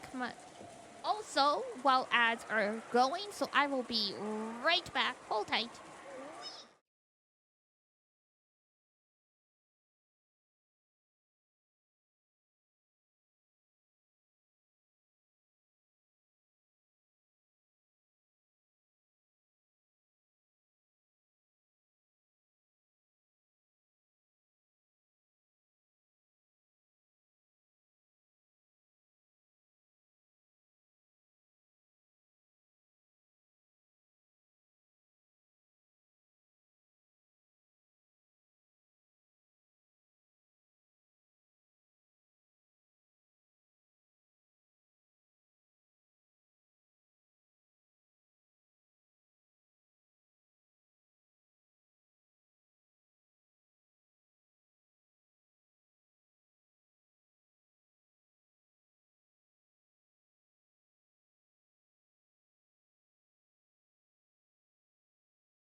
Alright, I'm back.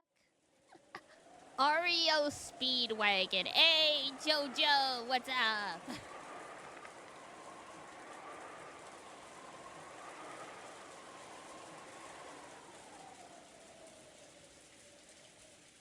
Welcome back. Thank you, thank you. Ugh. Big stretch, big stretch, big stretch. There.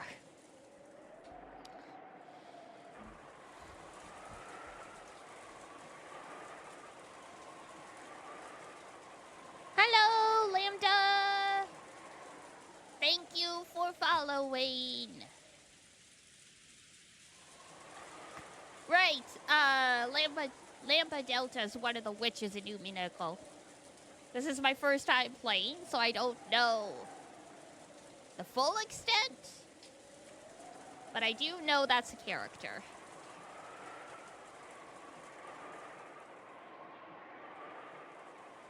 Enjoy!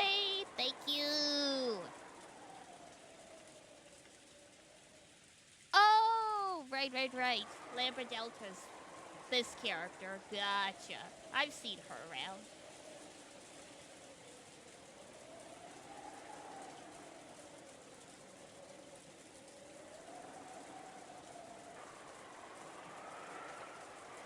Rosa went out into the hallway and headed towards Kinzo's study. The atmosphere in this mansion, which she'd spent her younger days in and should have been full of memories, seemed different somehow.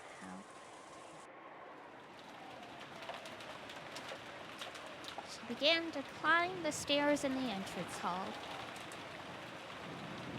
Just then, the faint darkness down the stairs behind Rosa's back, something glowed.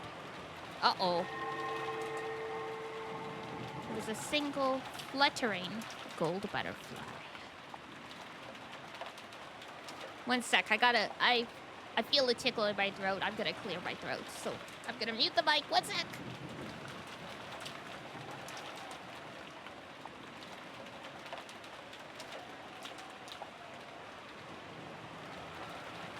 Alright, there we go. Hydrate, thank you. I did take a sip of my drink at the same time. We love phlegm, yay.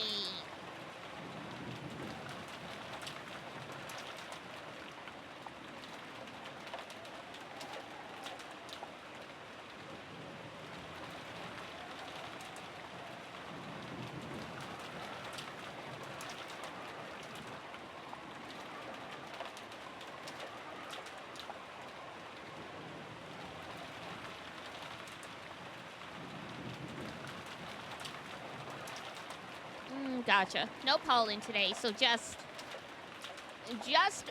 me being me. Fair enough.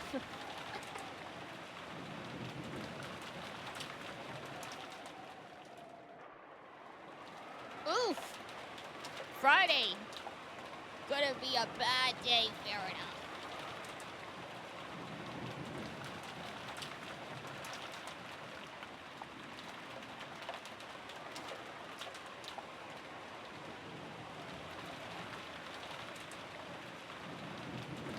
We're at the time of year where I don't really get too many allergies, but it still flares up a little bit.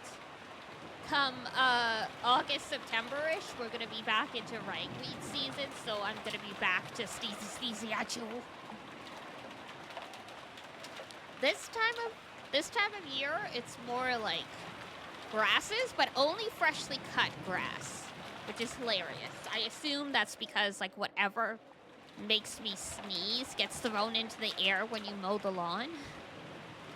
Back to winter, my favorite season. Honestly, yes. I mean, I love the cold and the snow anyway, but when it's the only time of year where I'm not hacking and sneezing unless I have a cold, I have to love it by default.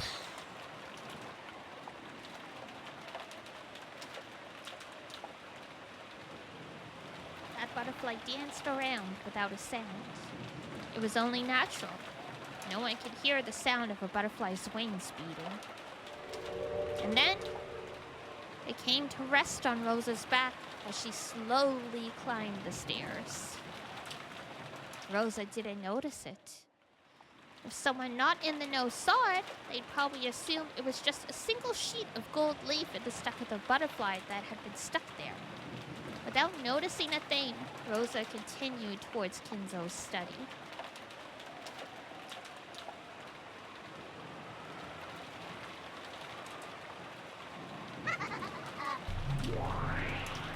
Wearing hoodies is indeed nice. I was just thinking today, because,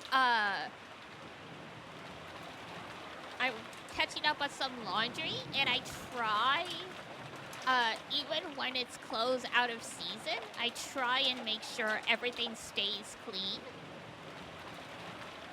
So I was like, man, when can I wear these hoodies again? So how will you entertain me with this next one? There are still many, many pieces left.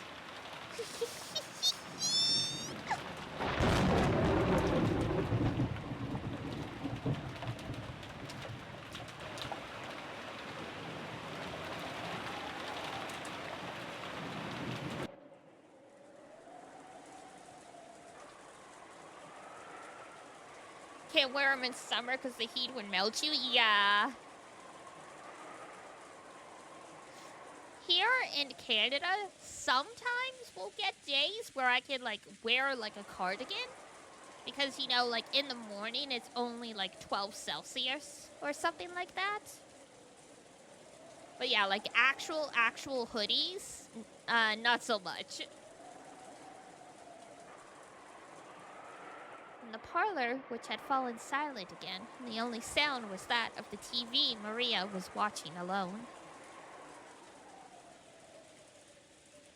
If there was anything audible besides that, it was the sound of the rain, which had continued on and on since the previous night. Every one of those who had witnessed that unearthly and horrible scene stayed silent, as though praying that the events of that morning had all been a dream. Because Kumasawa alone hadn't seen it, her reaction was slightly different. The silence itself seemed more unbearable to her, and she was anxious to encourage everyone somehow.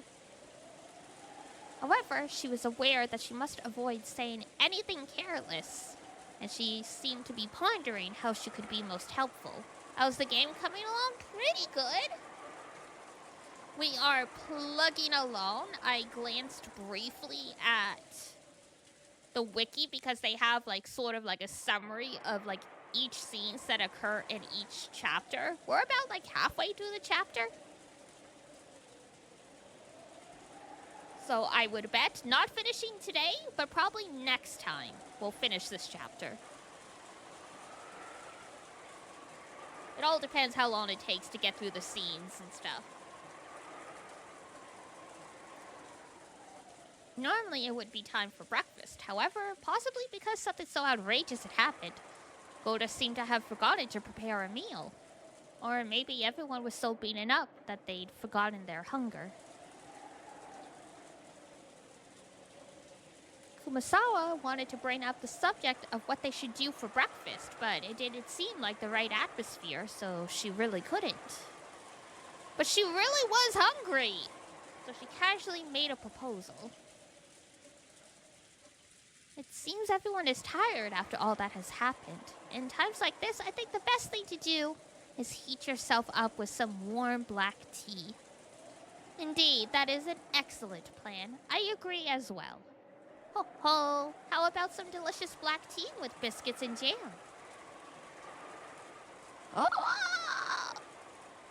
Oh, this poor woman. Kumasawa-san, that's... Of course she had said the wrong thing.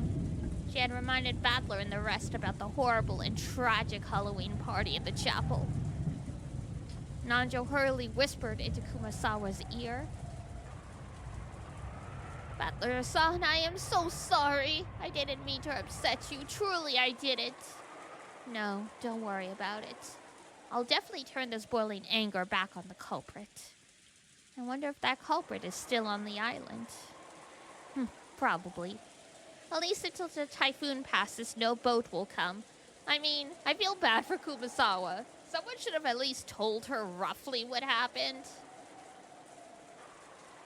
So she can avoid stepping on a landmine. Because, like, knowing people died, you know not to mention, like, blood or, like, meat or whatever.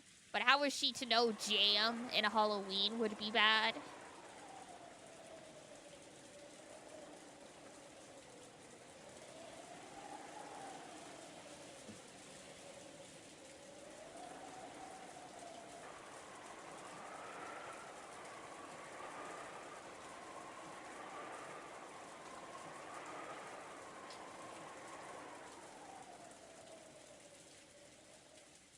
Yes, that is true. After all, the boats stop coming even when it's just a little windy. They certainly wouldn't come during a typhoon.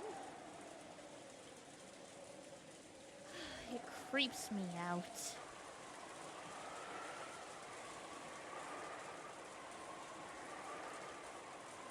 You think so, Aniki? Me too. And that's even putting aside whether the culprits... putting aside whether the culprit's that mystery guest or not.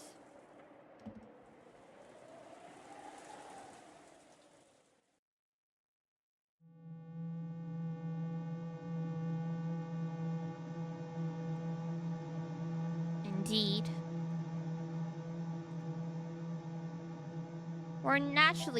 We've naturally suspected the mysterious guest who calls herself Beatrice. But we still cannot be certain she is the culprit. Well, I mean, she's certainly not doing herself any favors, you know?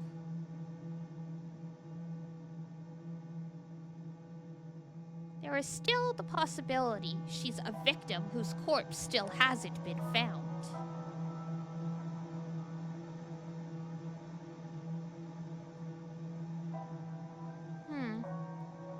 When I think of it that way, there's something I just can't understand. What do you mean by that?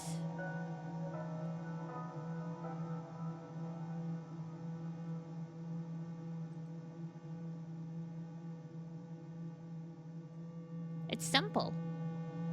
It's just like Kumasawa Bachan said a short while ago.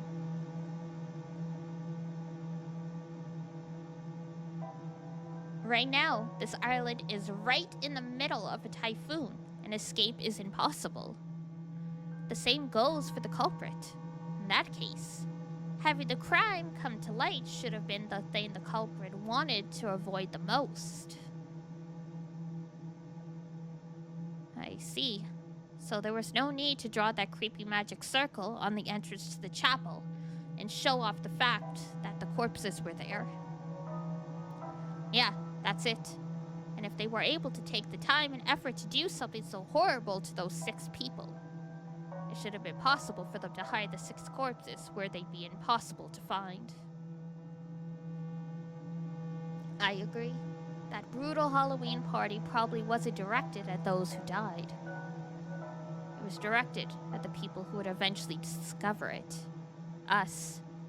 It's probably safe to say that the magic circle was there to help us find it. The culprit knows they won't be able to escape from this island for a while. And yet, they acted as though they wanted to make us find the corpses in the middle of this typhoon.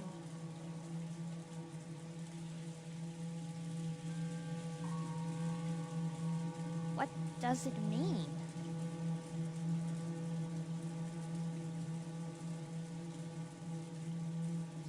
If I were the culprit, I definitely wouldn't play around and make us find the bodies.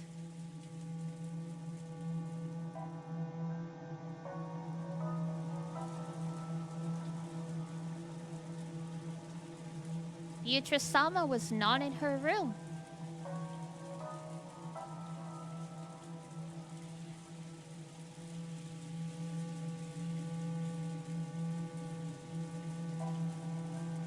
and the room did not seem particularly disturbed. Ah, no, Milady did disturb it quite a lot, though. Yeah. She was not having it.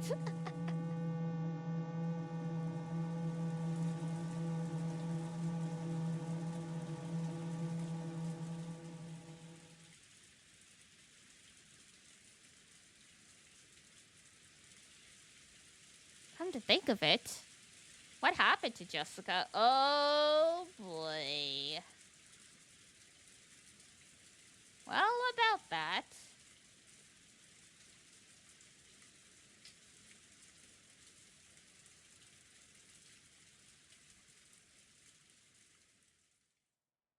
Kanon-san is looking after her. They are probably in Milady's room. That isn't good. The culprit is definitely still on the island.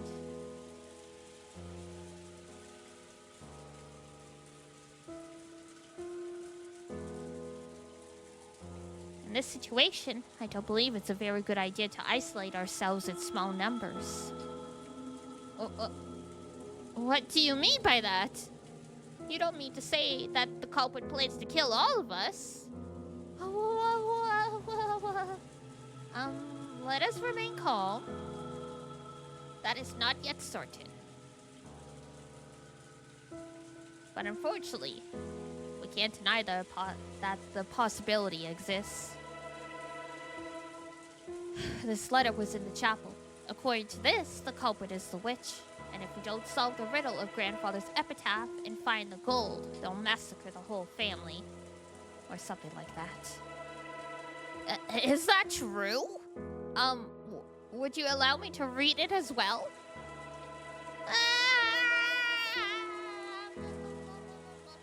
As they read the witch's letter, Goda, Kumasawa, and Nanjo's faces grew even paler than they had been. Kumasawa could no longer hide her shaking. If you don't want to die, try finding Grandfather's hidden gold. Is that it? Screwing around with us? I'll bet she can't solve the riddle, so she's trying to make us solve it. However, I wonder what the truth is. Madame always stated that the legend of the gold was nothing more than an illusion created by the master.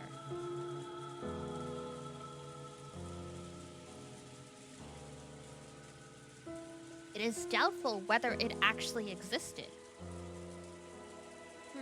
True. Supposedly they thought it would be nice if it did exist, but only half believed it. The relatives started believing in the legend of the gold only after Kinzo's health worsened and the inheritance problem came up. Until then, hardly anyone believed in it, I understand. Oh, so maybe that's why. Do you remember? On the table in the chapel, there were 3 gold ingots. That alone would be worth quite a lot.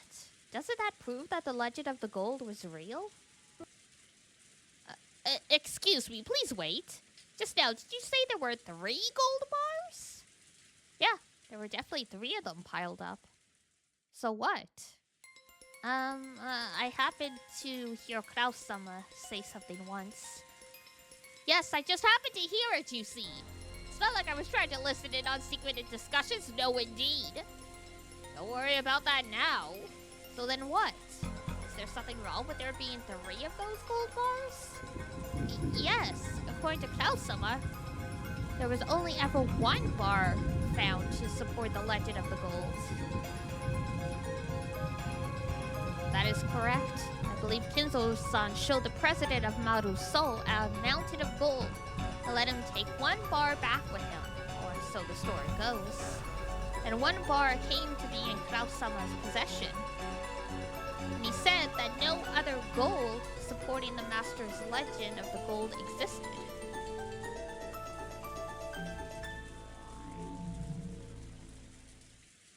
You're talking about Uncle Kraus here? So, what does that mean? No, wait. 3? Wait. Where did they come from? That's too many, right? is finally picking. Bro is cluing it.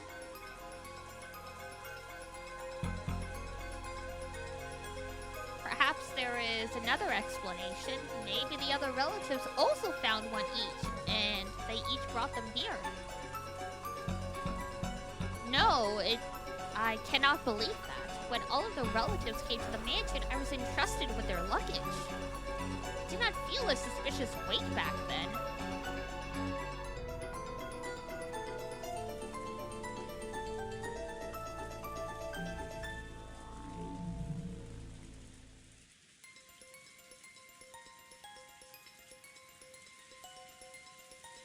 I think those would weigh about 10 kilograms. If that much weight was in their bags, even I would notice.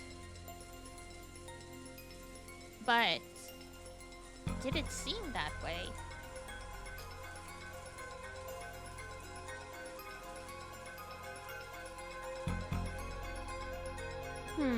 Same here.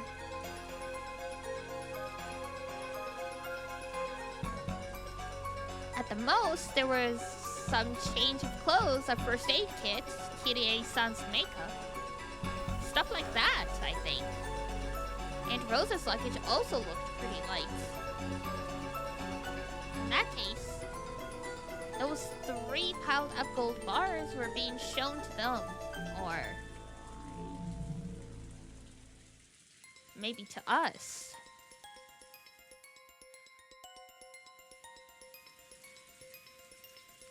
The legend of the gold is definitely real.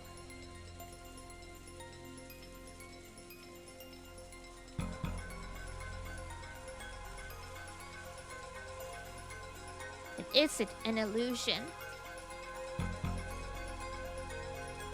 They're telling us to try and find out the secret if we can. No pressure.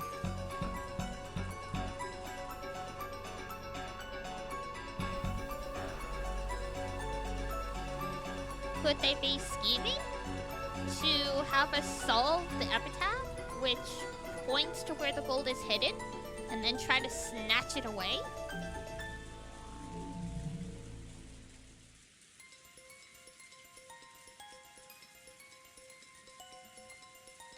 Yeah, that does make some sense. But there are a couple parts that don't fit. To start, our parents, who should have been the most likely to solve the epitaph, were killed first. That seems to create a contradiction right off the bat to me.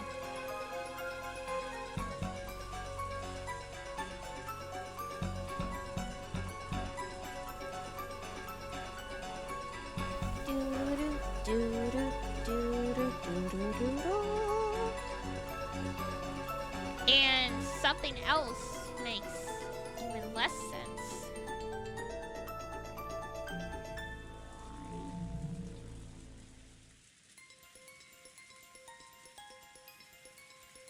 If the legend of the gold is actually true, then how were they able to pile up all that gold?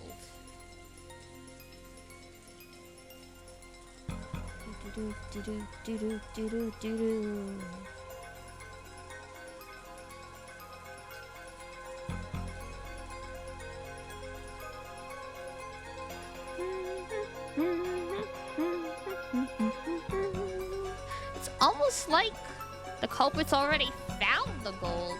I mean, it was her gold.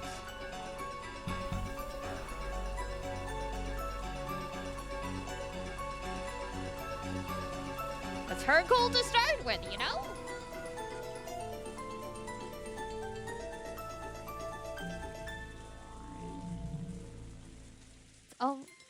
It's almost like the culprits already found the gold. It is telling us to try and find it too.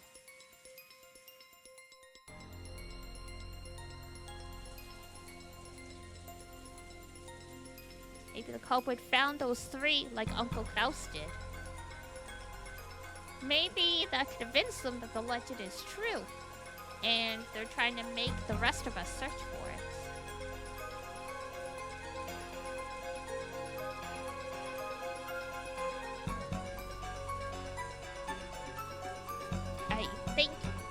way fits the best.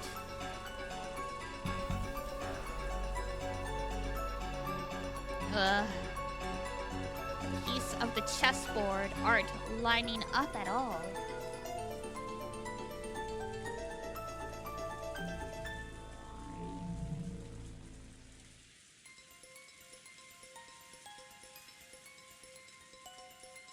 We don't have a clue what the culprit is planning, what they want, or what they want to make us do. Too many options! Is there any point? No matter what we think, is there anything we can figure out right now?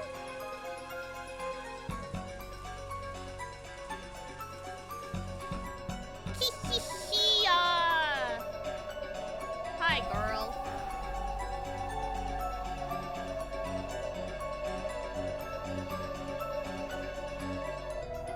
It was written down what she wanted to make us do. Couldn't anyone read it? No, so tell us. Maria suddenly laughed in a creepy voice. Thanks, Maria. I thought she'd been concentrating on the TV, but apparently she'd been listening in too. Without turning away from the TV, she very simply told us what we were forgetting. Beatrice has once said that she wants the golds.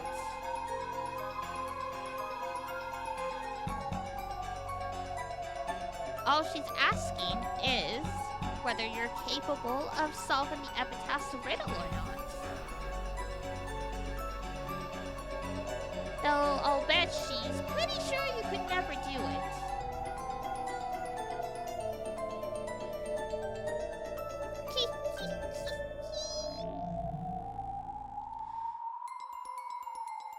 So you're saying you can solve it, Maria?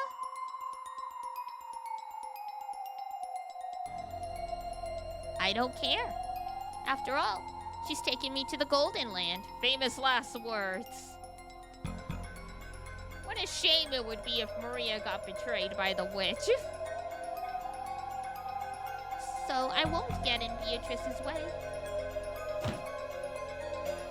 Ow, ow, ow, ow! I mean, you did that to yourself, girl.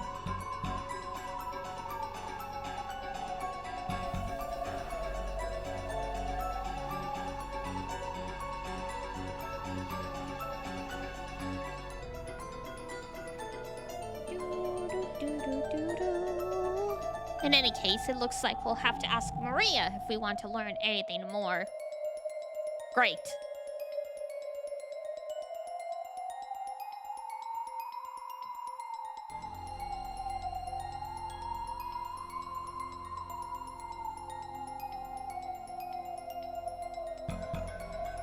Maria, tell us. Who is this Beatrice? What is she planning?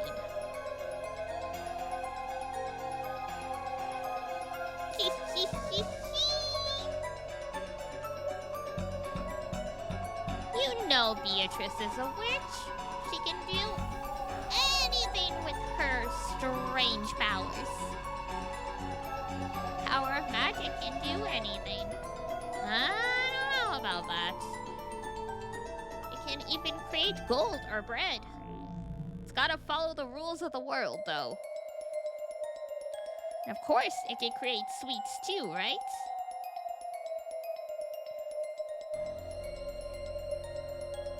You saw it, didn't you? At that time, everyone jumped at the sound of a door being slammed. Uh-oh.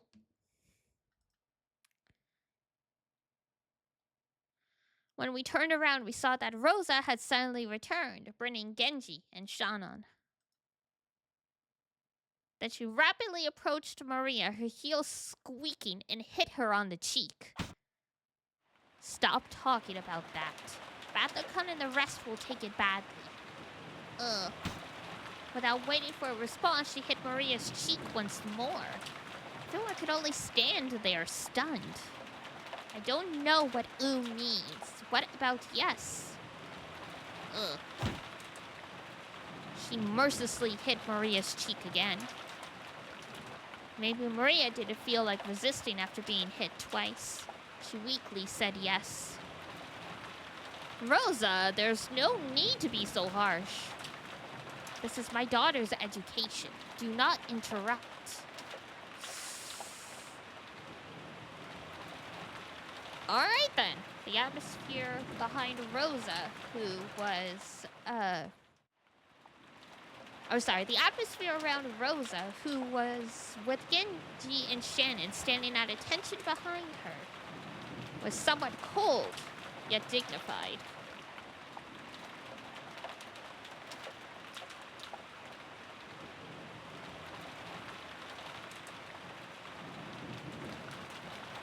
Completely different from how she had seemed before she left. She was holding something that looked like a gun. Yay! Great. I gave her the gun. Beautiful. Fantastic.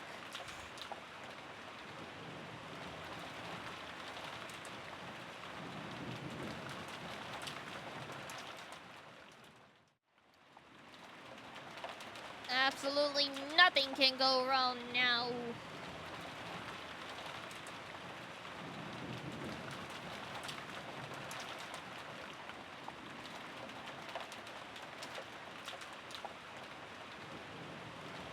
I couldn't imagine she'd be holding a toy in this situation.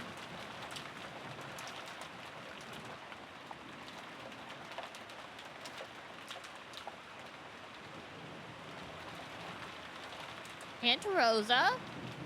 What's that? Nanjo is drawn so weird in pachinko style? How so? I'm curious.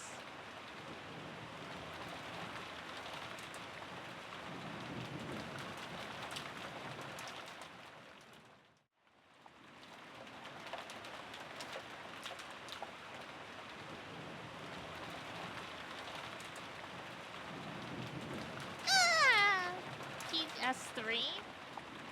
I don't agree, looking at the sprite, but to each their own, right?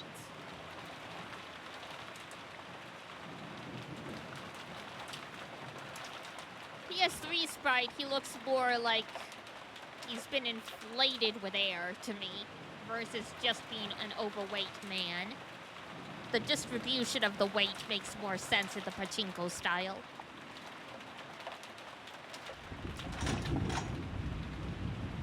God, who gave her this gun? This is a bad idea.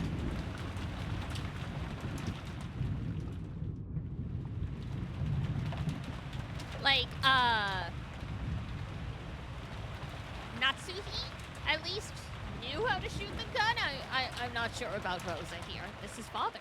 Because of the current situation, I borrowed it specially. Everyone should understand. The culprit is still nearby. We don't know what might happen. I agree. Rather than trying to figure out what the culprit is planning, it might be better to, first think about our own safety.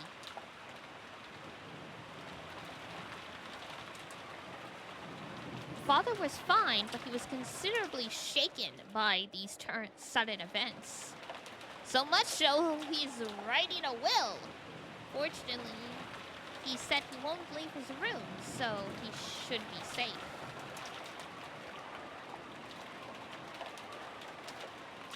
For now, we should all do as much as possible to stay together. I agree. We don't even know where the culprit's hiding. And after all, there's no proof that there's only one of them. Even though I'd said it myself, I shivered. That's right. Could a single person kill 6 people and set up such a horrible scene? all alone? Is it natural to assume that this crime was carried out by multiple culprits?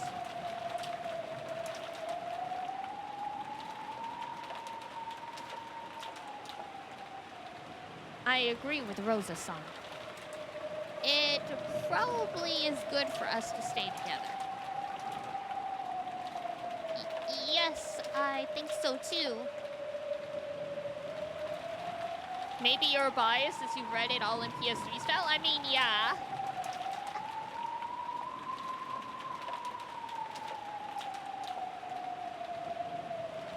There's nothing wrong with being biased. We're all entitled to our own opinions.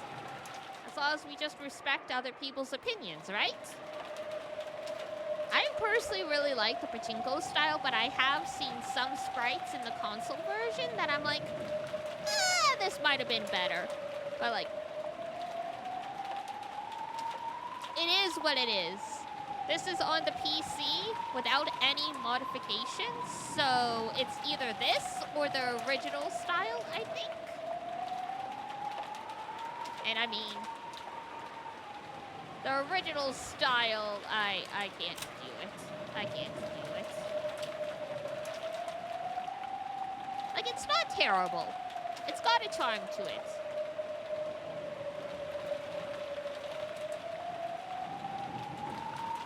But I prefer a lot of the pachinko style. I really like the coloring. I think that's what really does it for me. The coloring is very vibrant.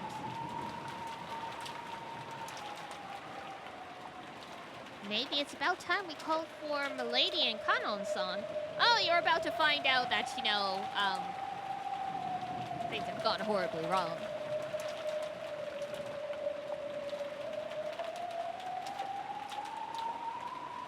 That's right. Let's have them come down. George Aniki tried to grab the extension phone, but Goda-san shook his head.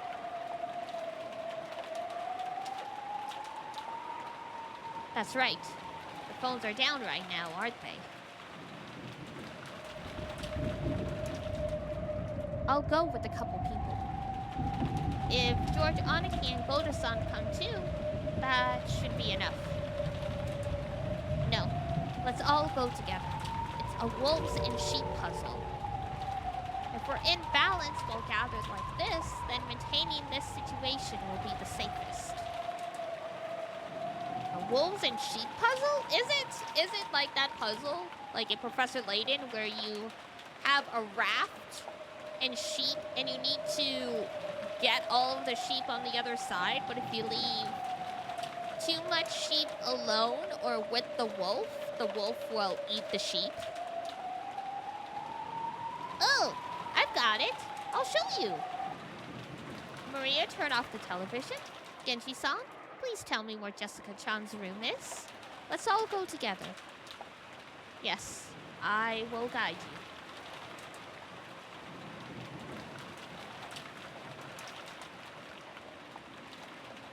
Come on, everyone. We'll move together. Not terrifying at all. Follow my instructions. We stood up.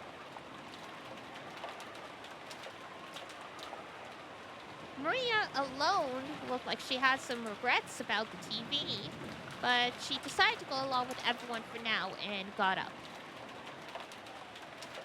Shannon, thank goodness. I was a bit worried when you took so long to get back. I am sorry to have worried you. The master ordered me to transcribe something for him. Transcribe? Shannon? I'm sorry, excuse me.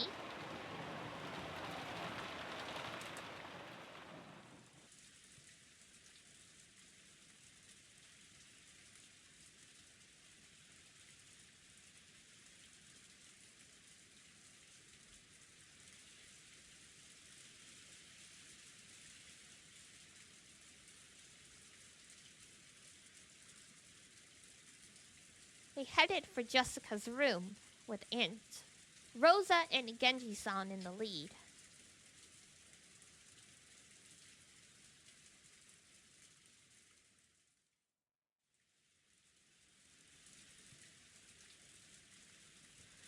This part is so quiet, no background music. Yep, I do like when the game embraces atmosphere and doesn't use music, just ambient noise. Because the absence of music can be just as powerful as having sound. Jessica and Kun were a boy and a girl of about the same age. It'd be sure be a shame if we barged in on them at a bad time. Or at least that's what we'd be joking about normally. However, Aunt Rosa was on edge, constantly exuding a sense of tension. So it definitely wasn't the sort of atmosphere for careless remarks like that. Hey, don't fall behind! Everyone move together! We don't know when or where the culprit might leap out at us, right? No, maybe Aunt Rosa's attitude was more appropriate. Since Grandfather had to come down, Aunt Rosa was our leader. This wasn't a situation where she could smile like she always did. And Aunt Rosa was a mother too. She probably also thought that if she didn't get a hold of herself, some harm might befall her beloved daughter. The culprit had killed 6 of our parents at once. The method that they had used was unknown, but there was a good chance this opponent could take down a large number of people in a flash. Would that be with weapons, or with numbers, or with the magic of a witch? In any case, I couldn't think of any reason why it'd be okay to let our guards down. The rest of us had better take much, much greater care, just like Aunt Rosa. Everyone stop! Aunt Rosa spoke in a sharp voice. Wondering what this was all about, we peered forwards, and immediately realized the reason.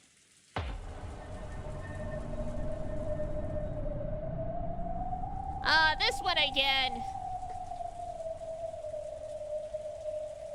I get why the magic circles repeat, but I kind of wish they changed them up. Because now it's like, oh, it's this again. It's no longer horrifying when you see it a second time, you know?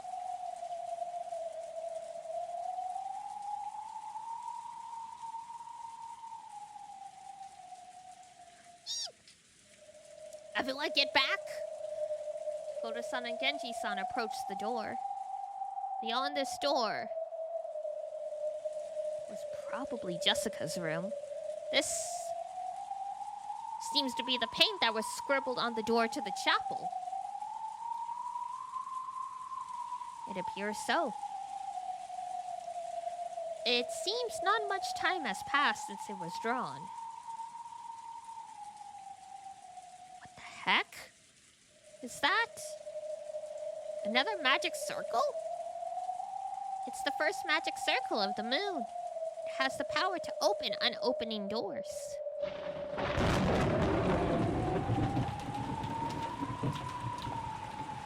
Drawn on the door to Jessica's room was the same kind of creepy scribble that had been drawn on the door to the chapel. That strange pattern must have had some occult meaning. Nah, you think? But it didn't matter what that meaning was. We were worried about whether those two were okay. That doesn't matter! Are Jessica and Kanon-kun safe? This does not bode well. We should quickly bring those two downstairs. Milady! Milady! Are you there? Please answer! Goto-san knocked violently and yelled, but there was no answer. He gripped the doorknob with a clatter, but the lock just resisted him. Rosa-sama? It seems to be locked. There's no helping it. Please open it up. Genji nodded and Goto quickly unlocked the door with the master key. In the back of my mind, horrible images floated up and disappeared, one after another. A magic circle had been drawn on the door to the chapel. Behind that lay 6 corpses, so if there was a magic circle drawn on the door to Jessica's room, then beyond it must be... Jessica-sama! What happened? Is she there? Jessica! What happened? It's truly heartless. The expression on Goto-san's face and his cry as he opened the door prepared us for the brutal fate that Jessica had met, even before we saw her. Everyone rushed into Jessica's room at once. The scene told everyone that their worst fears were spot on. Jessica!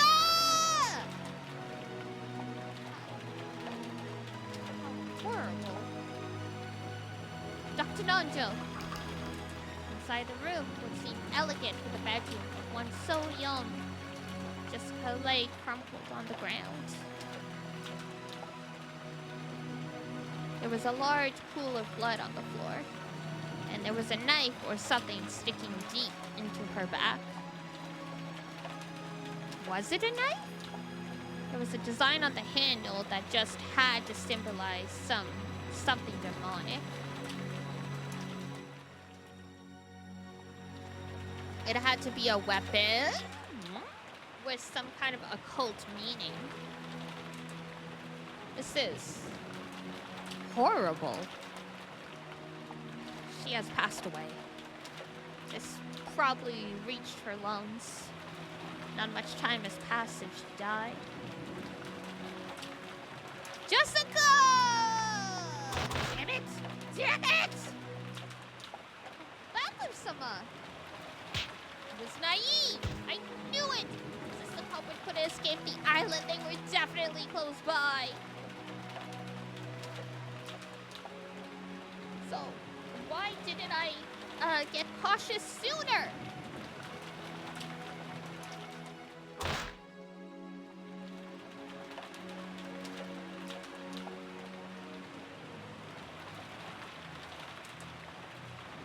It's naive. I just assumed that a culprit would commit their crime and then just sneak away and hide.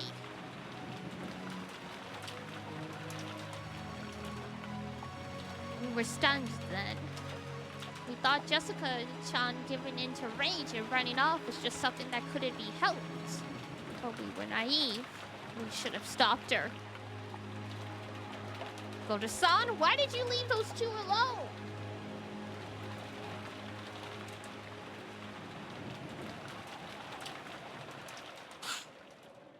Excuse me. Goto-san, why did you leave those two alone? If only you had been with them, something like this.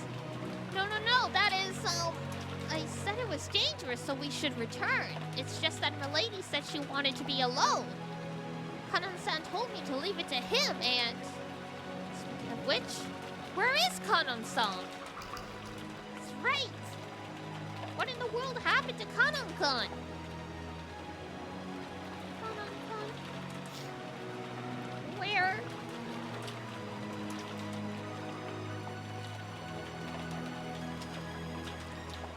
Kanon-san should have been with Milady.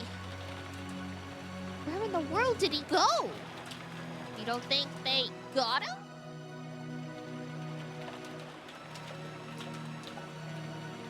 Quiet.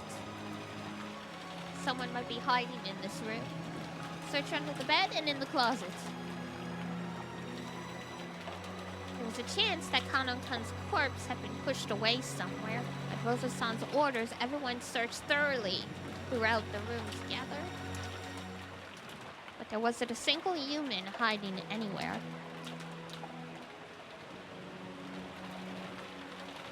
He's nowhere. Could the culprit have taken him out of the room?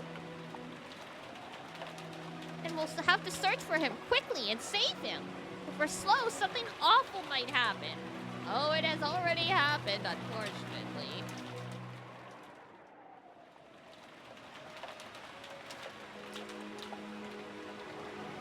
Aunt Rosa, let's search all over the mansion. Let's search for the culprit. Let's save Kanon-kun. Quiet! When Aunt Rosa yelled at us, we fell instantly silent. She was probably contemplating something.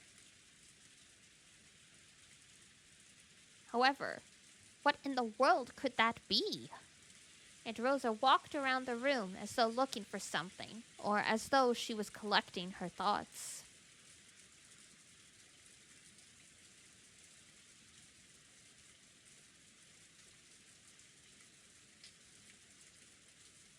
Then she found something on the side table by the bed and picked it up. If anyone knows, tell me, which key is this? Aunt Rosa showed everyone a key with a cute mascot attached to it. Judging from its cute appearance, I didn't doubt that it was Jessica's key, but I had no way of knowing for sure. It is probably the key to this room, to Milady's room. After hearing that, Aunt Rosa made a point of going outside the door and checking. Without a doubt, it was the key to this room. I wonder why it was set in a place like this. Wouldn't you normally keep such an important key in your pocket? Milady wasn't in the habit of locking her room. It seemed she would only do it when she went to school, because she didn't want someone like Krausama to look inside her room. I see. She wasn't at school, so it's natural that Jessica-chan would set the key down here. How many keys can open this door? Just the one Milady had. Can't it be opened with your master keys? They can open it. How many master keys are there? Are all of the servants holding them? Are there extras?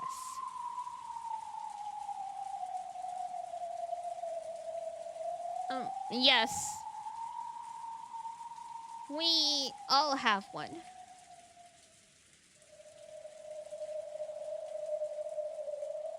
As for extras, I wonder.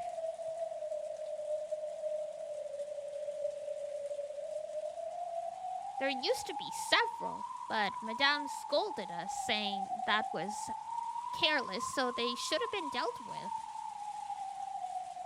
That is correct.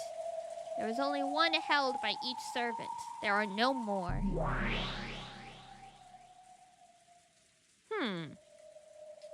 Wait a sec. I think we talked about extra master keys in the last game, right? Indeed. Well, regarding that, I have noticed that having several master keys whose locations are unknown is quite disadvantageous to me. That's probably right.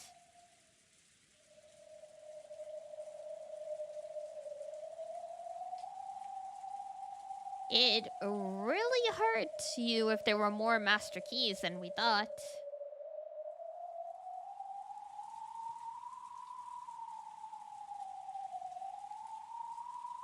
After all, every time a trick involving a lock shows up, I plan to resist by arguing that the culprit had a master key that someone lost in the past or a duplicate. Yes, that's correct. So I've decided to make a move to defeat that. I'll upload our setting. The only master keys are the ones held by the servants. One key each. Messing with me. More importantly, what kind of move is this? What's Aunt Rosa talking about?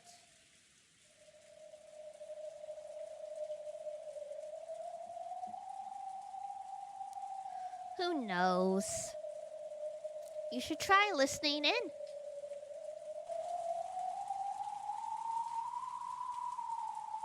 Thank you. I have the situation sorted out.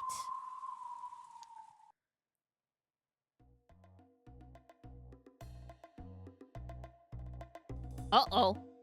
And I've been able to pinpoint the culprit. who assaulted Jessica-chan, or at least one of their accomplices. My oh my. Alright, it's ad break, so very quickly, I'm gonna take a break while ads are going. Get up, stretch, get a snack, get some food, and we will be right back.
Alright, we're back.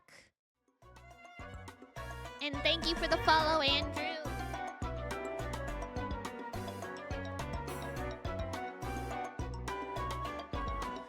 Now what's this about? Who assassinated Jessica and one of their accomplices?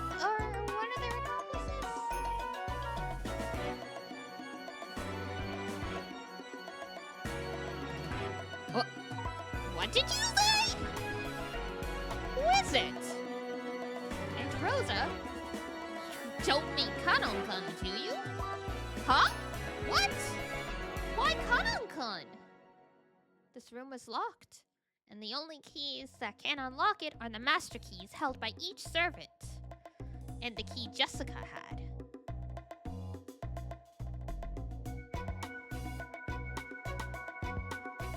But Jessica's key was closed up in here. Which means it's only possible that one of the master keys locked this room up. Oh, it's as you say.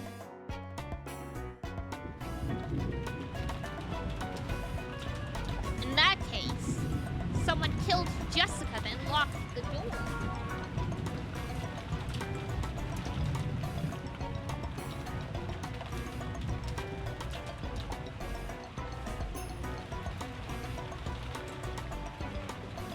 That person had a master key, and there were only 5 people with master keys.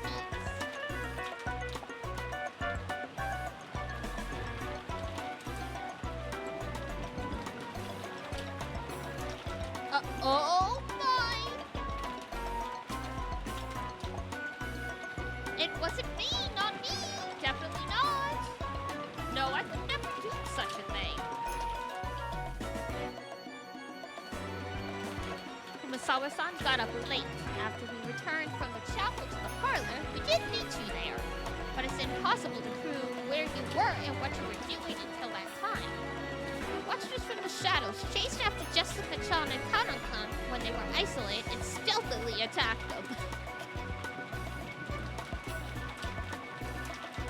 Getting a little off the cuff there, Rosa, but you're trying your best, I suppose.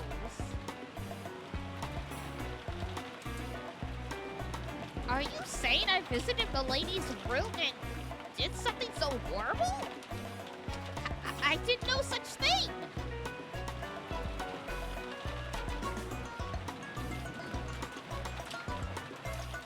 Yes, no such thing. What about you, Goda-san? You said you left Jessica-chan in Kanan-kun's care in return. But I wonder if that's true. Maybe you actually killed the two of them, hid Kanan-kun's corpse, and then came back with an innocent look on your face. Nothing of the sort happened. I go to swear that I did not do anything like that.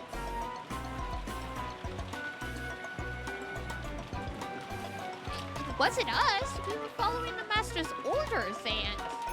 Yes, you and Genji-san alone are clean. That's backed up on what I heard from Father.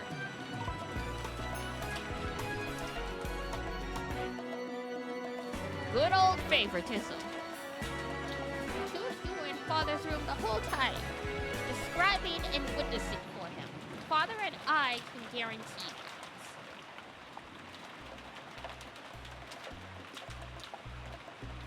Thank you very much.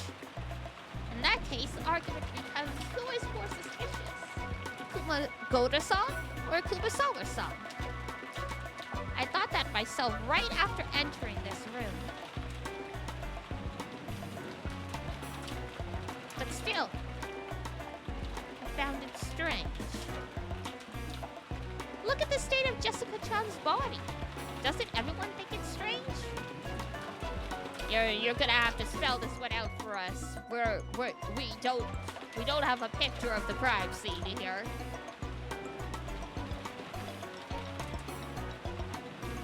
Strange, you say? Jessica-chan was struck in the back. Come on, they say it all the time, right? That in crimes where the victim is struck in the back, there's a high likelihood that the culprit was someone whose face was known to the victim. She definitely wouldn't invite a person she didn't trust into her room and defenselessly expose her back.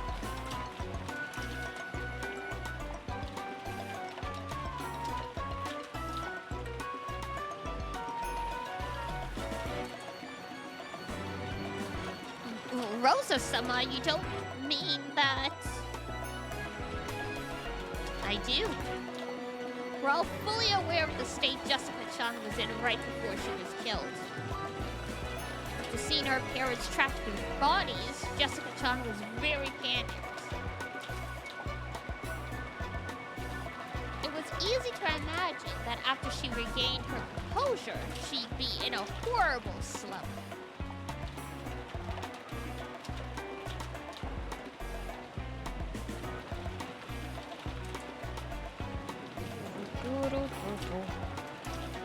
It would be very understanding if it would be very understandable if Jessica's frame of mind led her to shut herself up alone in her room. And those particulars match with Goda-san's story. Jessica-chan said to leave her alone. Then Kanan-kun, who is of similar age and who may have some adolescent relationship with her, said to leave this matter in his hands. That feeling is also very understandable. So, for that reason, I think Jessica welcomed Kanan into her room. I will not tolerate this Kanan slander.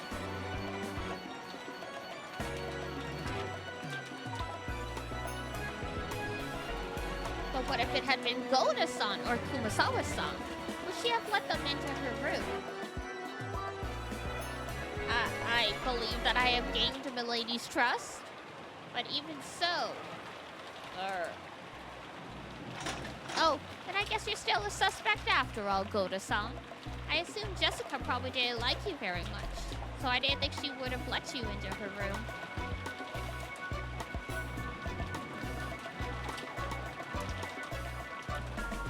I was convinced that you couldn't possibly be the culprit, but maybe I was mistaken. Girl, chill.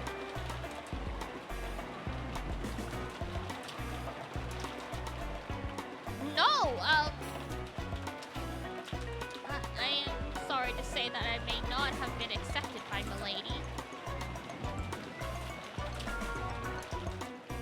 What about you, Kumasawa-san?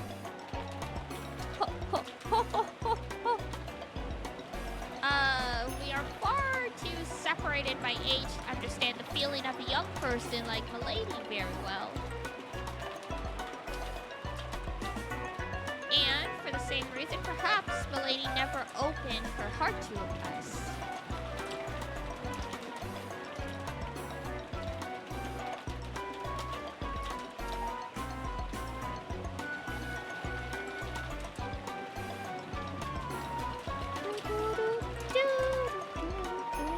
Right, Goda-san? Yes, that's right.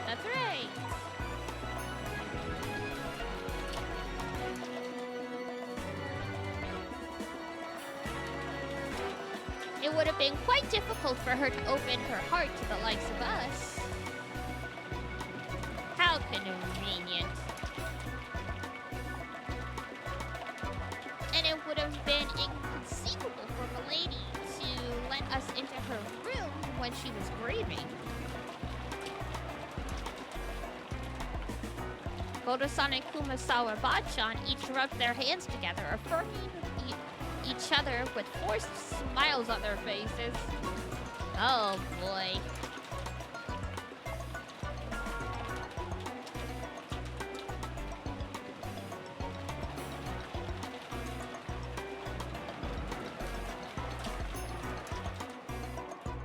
It was a truly unpleasant rondo. So it was a person who might be allowed to enter Jessica's room when she was grieving. For better or worse, there's a few of those people. A person who might have been given access to her defenseless back, and who had a master key. That only points to one suspect. It's impossible for anyone except Kanon-kun. No! Kanon-kun doesn't deserve this! Please wait! Kanon-kun definitely wouldn't do something like... Oh? Then is there someone else? Ma'am? Deep breaths.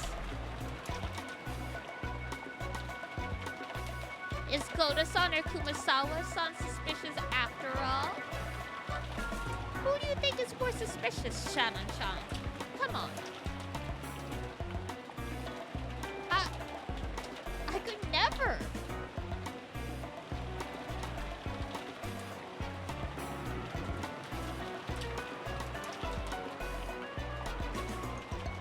It wasn't me, Shannon-san. Yes, it wasn't me. Of course it wasn't me either. The ones who had a close relationship with Milady were Kanon-san, and after him, you, right?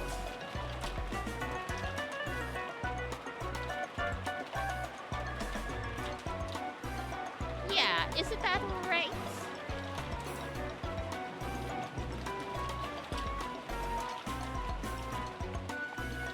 Jessica-chan might also let Shannon-chan into her room.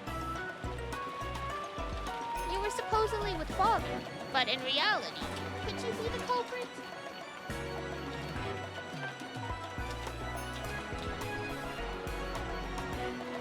You've just got some crazy finger pointing going on right now. So Shannon-chan couldn't possibly be the culprit. Didn't you just say she was doing some important work with grandfather?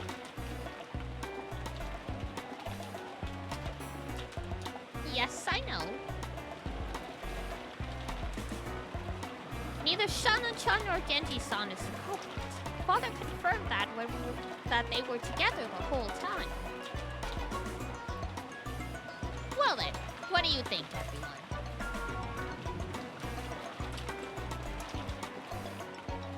After being told that, no one could respond.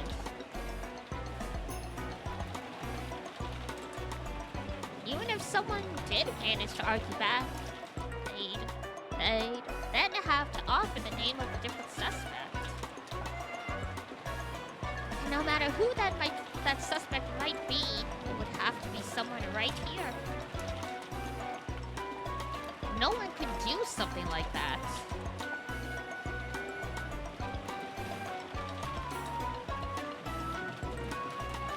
Aunt Rosa glanced at everyone in turn, fingering the gun like it was a toy.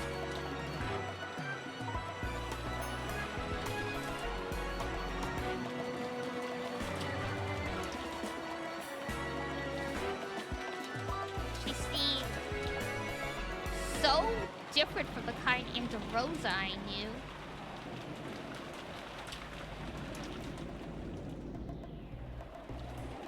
No, it's probably because I'm not fully aware of the danger we're in. Maybe Aunt Rosa's attitude would seem natural if I could truly sense the peril around us.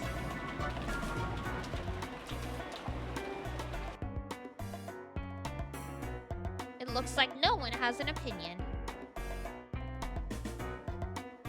Then I'll give you mine.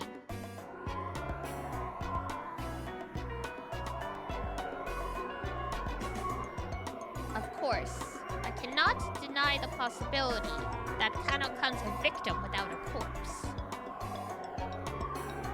But until we find that corpse, I certainly can't rule Kanokan out as a suspect.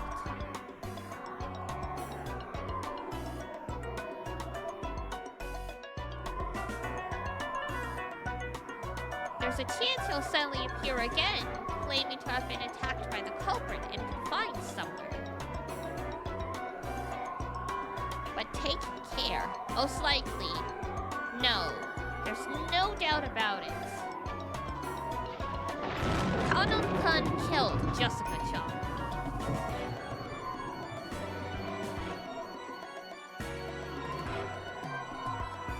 Lady really says whatever the heck she wants, huh? I can't believe it. Kanokan did that to the lady? That's too much. I feel the same as Shana. I'm opposed to labeling Kanokan as the culprit.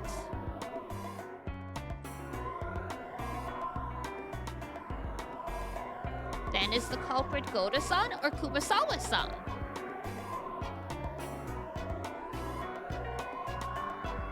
Tell me, who's more suspicious? It wasn't us!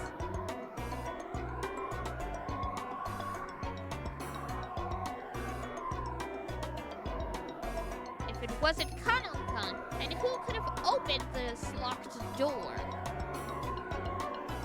How about it, Shannon-chan? George-kun? Huh? Huh? Rosa is on a friggin' power trip. Someone take that gun away from her. Holy shit.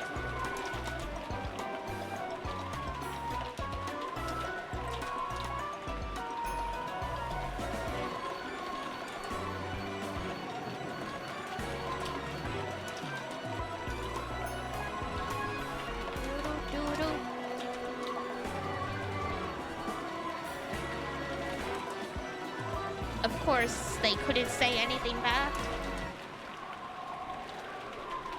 They wanted to believe in Kanokan. But if they did, they'd have to suspect the other servants.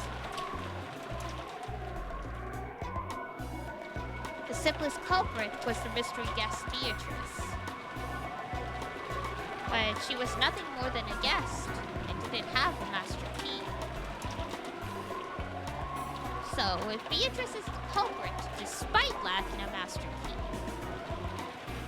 then do we have to accept the argument that she really is a witch who locked the door with the power of magic?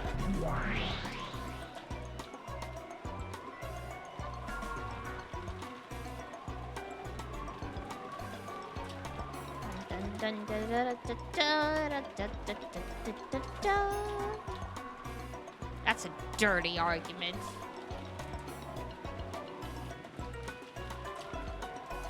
Dirty, so dirty. What are you worried about? Make it my fault. You can just make it the fault of the 19th person, the mystery guest, right? If you do, you won't have to watch this ugly battle of humans blaming each other, right?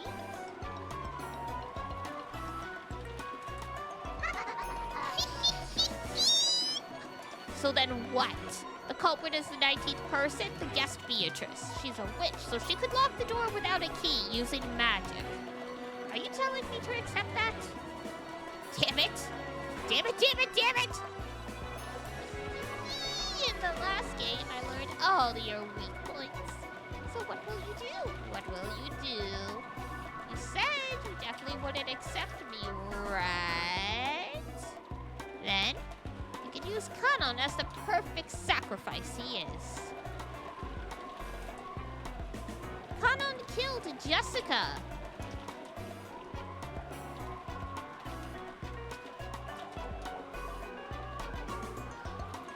If you support Rosa's theory, everything is settled here, right? Kanon is already dead.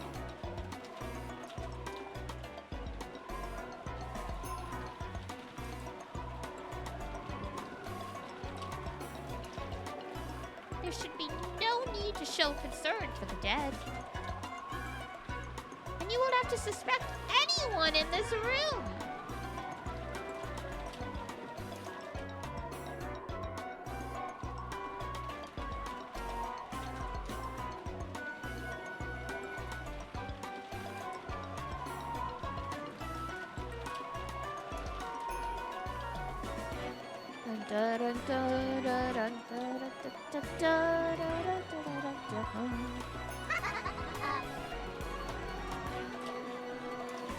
Damn it!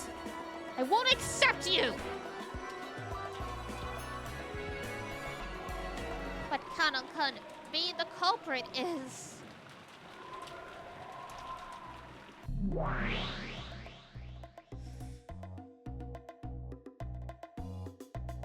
don't want to suspect anyone. However, at times, there's no smoke without fire turns out to be true. Anyway, you can never be too cautious.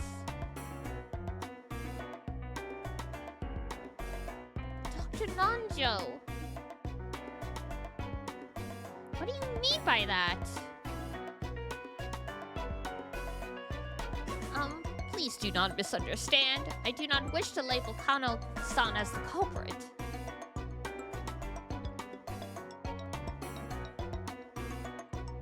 However, until we understand the situation, there is a possibility that he's the culprit.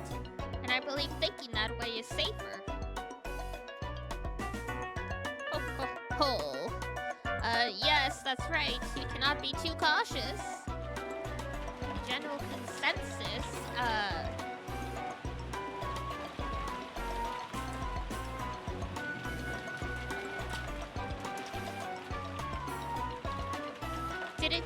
oh, sorry. The general consensus certainly didn't seem to find fault with Nanjo for, what he said. True, no one actually thought Kanon was the culprit. But unless he suspected him, they'd have to suspect one of the serpents here. We didn't want to do that. We didn't want to suspect, yeah, we didn't want to suspect. I thought there was more to that sentence. We didn't want to be suspected. That's correct. We cannot be too vigilant. Vigilant? Whoops. Take it no one objects to that, right? Understand? There's a very high likelihood that these murders are connected to Father's Legend of the Gold.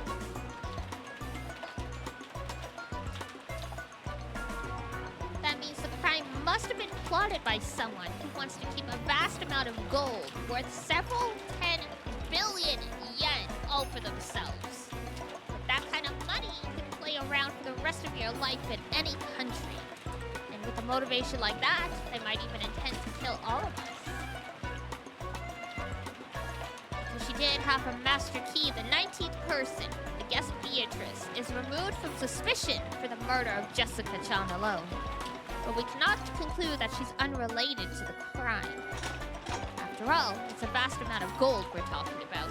We cannot deny the possibility that there are multiple culprits. Right now, one of the people here among us might have been bought by the culprit. As Aunt Rosa yelled, she looked all around, her gun still raised. Don't believe anyone. Suspect the person next to you. That's what she was saying. But no one wanted to suspect. They didn't want to suspect anyone here. That weakness in their hearts demanded an answer from those not present. There are only two ways you can be sure someone isn't a suspect. If it's yourself, or if they're already no more than a corpse. The same goes for Kanokun. Until we catch sight of his corpse, he is the most likely suspect in Jessica Chan's murder. So take care.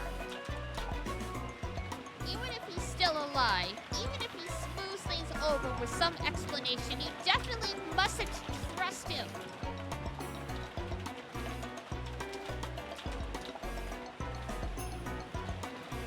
Got it? No!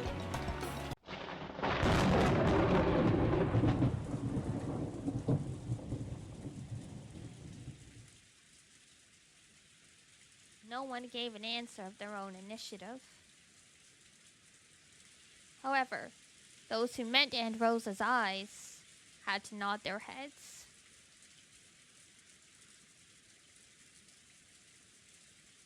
Humans are beings who live by molding themselves to fit society. In other words, from the time they're born, trusting each other is genetically imprinted on them.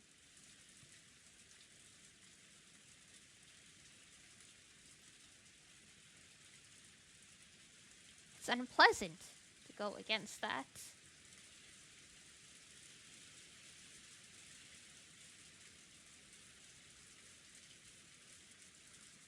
They never want to suspect someone, but if they're forced to suspect someone,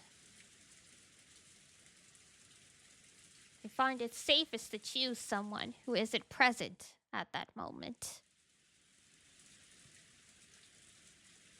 Someone who isn't present at that moment. For the purpose of safety and nothing more, they half-heartedly chose Kanon to be the sacrifice. Poor guy.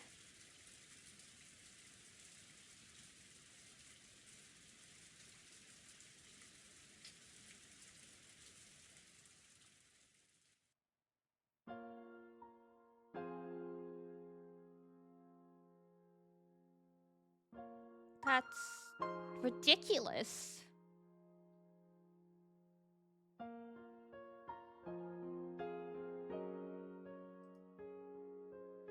I definitely didn't want to believe that Kanon-kun is the culprit.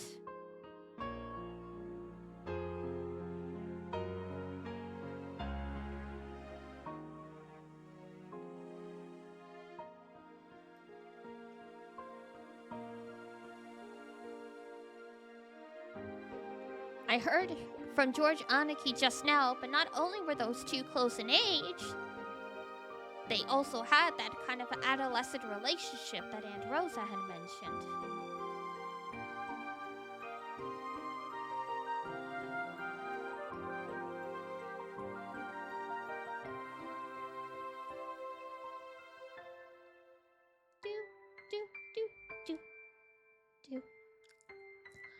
It may be a little late now, but yes, they really did have that kind of air about them.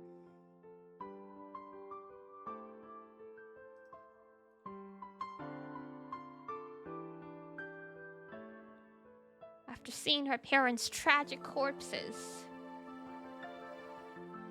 Jessica bearing deep wounds in her heart, would have only trusted Kanon-kun.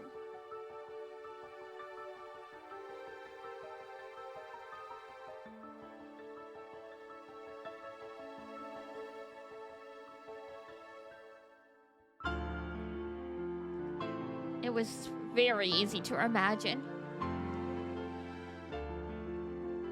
And that's why I don't like it.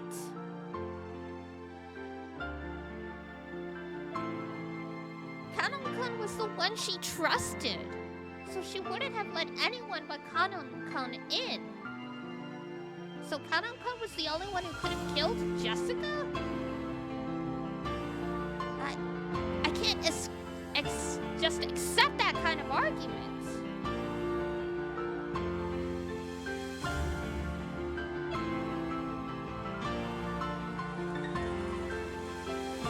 Understand? Even if Kanon-kun appears, don't let your guards down. As long as we cannot prove Kanon-kun's innocence, we will assume that Kanon-kun is the culprit who killed Jessica. That was Aunt Rosa's claim. By using the vague word assume, she managed to convince everyone in the end. Everyone nodded weakly. And with the excuse that they were just assuming it for the time being, they concluded that Kanon was the culprit who had killed Jessica.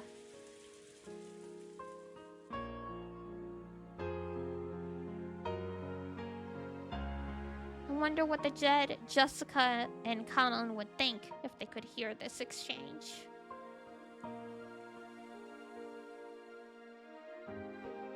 Jessica would beat your asses. Jessica was crying. She was crying into the chest of the person who had put his life on the line to fight for her, Kanon. It was frustrating, so frustrating that it felt like her chest would explode. She grieved and resented how far the dignity of the dead had been trampled. How can those guys treat Kanon-kun like the culprit? Because there's no corpse. How can they treat you like the culprit just because there's no corpse? You risked your life to fight for me, right? Then would you erase the corpse for fun? For them to call you the culprit after that, it's too horrible. It's okay. I wasn't able to protect you in the end, but I was able to be of use to you in our final minutes. Why doesn't everyone understand that? Stop it, Aunt Rosa! Don't call Kanon-kun the culprit with that messed up logic. She isn't saying I'm the culprit. She's just saying I'm suspicious. No. She's saying to be careful. She is saying it! These people are saying you're the culprit so they can stop thinking. They aren't thinking about who the culprit who killed me is anymore. They are thinking of the possibility that you aren't the culprit. And after this, every time something happens, they'll use the excuse that Kanon-kun did it since we don't know where he is. I can't stand that! It's okay. At least you know the truth. Oh, only I know the truth? That's pointless! I know it after dying. Truth belongs to living humans. If the truth doesn't remain, the dead won't be rewarded. They won't know what Kanon-kun risked his life for.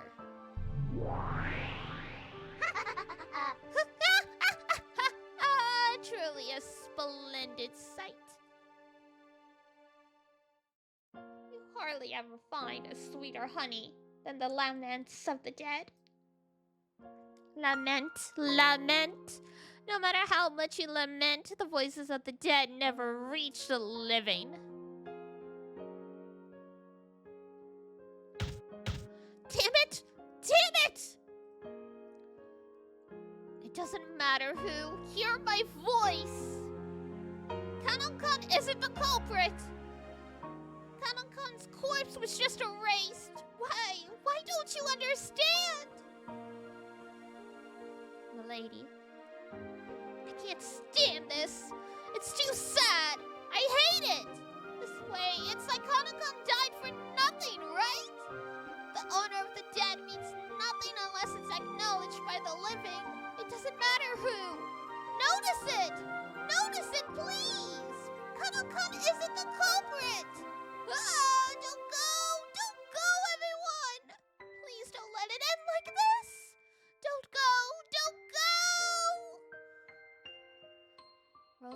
announced that this room would be sealed until the police came.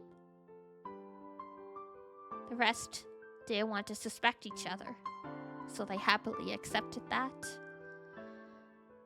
For now, they accepted that Kanon-kun was the culprit, without even imagining how much disgrace that gave to the dead. They accepted it. Lady, you've done enough. Thank you.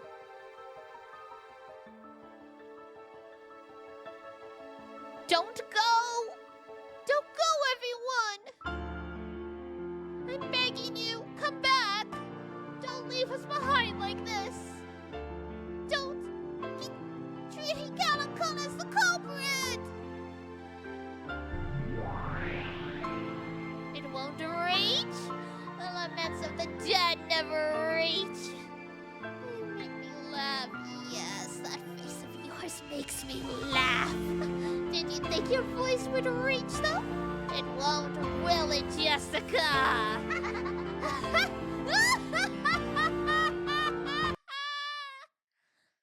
It's all useless. Huh? Kanon-kun? Did you say something? Yeah, it's useless. It's all useless. Just as everyone was about to leave the room, Rattler stood alone with his back to them, still looking down at Jessica's corpse. What do you mean?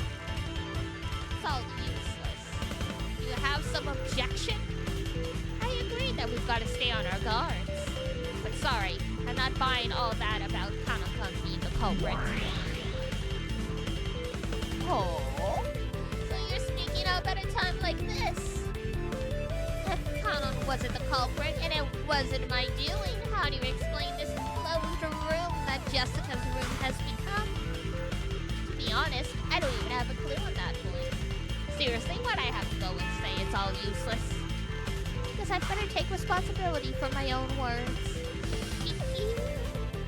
I'm empty-handed with zero weapons to argue with, but I'm not gonna sit around on the sidelines anymore, Beatrice!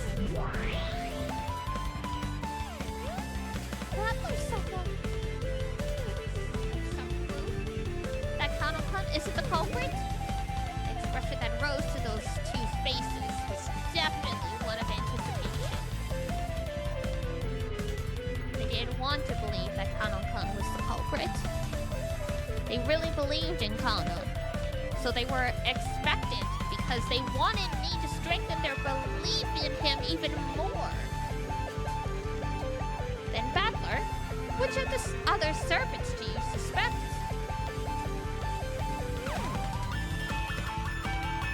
Goda-san? Or is it Kumasawa-san? Quit it, Aunt Rosa. I know the person called Kumasawa Bachan well. She'll sometimes slack off while on the job, but she'll always make things fun for people. Even if her eyes were dazzled by money, she isn't the kind of person who'd kill for it. Battler-sama. And I just met Goda-san yesterday. Honestly, I still don't really understand him. But there is something I do understand. I've never seen anyone who cooks as happily as he does. He's the same. The same as Kumasawa Bachan. Goda-san likes to make people happy. As if a person like that could kill those who praise his own food as delicious, even if money was piled up in front of him. And who do you think killed Jessica-chan, Battler-kun? Who do you think shut Jessica up in a room that could only be locked by a master key? Wait, before I argue about that, there's something I want to make clear. I don't want to talk about if so-and-so is not the culprit, then so-and-so must be the culprit. I just want to talk about how it's completely impossible for Kanon-kun to be guilty. Guilty, sorry. You say you can prove that Kanon-kun isn't the culprit. How?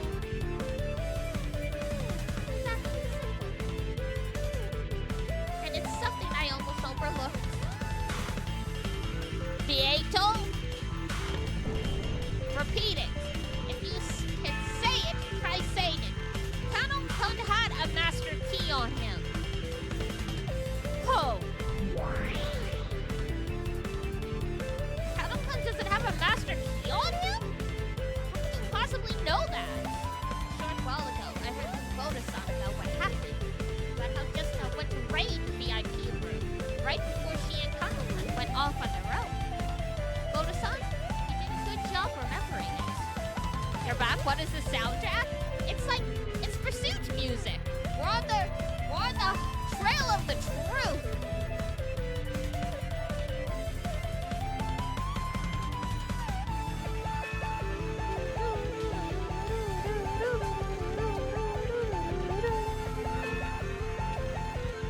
fire, right?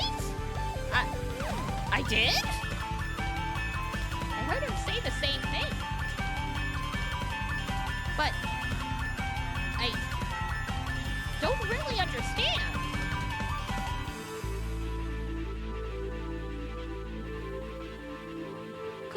Could you explain, Master-kun?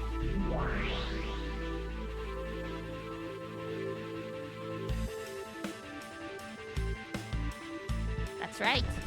When Jessica unlocked the VIP room, she borrowed the key from Kanon-kun, but didn't give it back.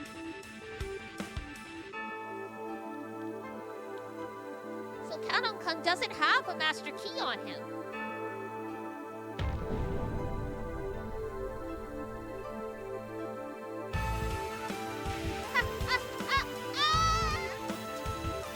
Is that really so? True. Goda has no recollection of the master key being returned to Kanon. However, she might have returned it when Goda wasn't looking. How does that prove that that definitely didn't happen? Well, is there a key on her body? Like, assuming she didn't leave the key behind in the VIP room, it should be on her body, right?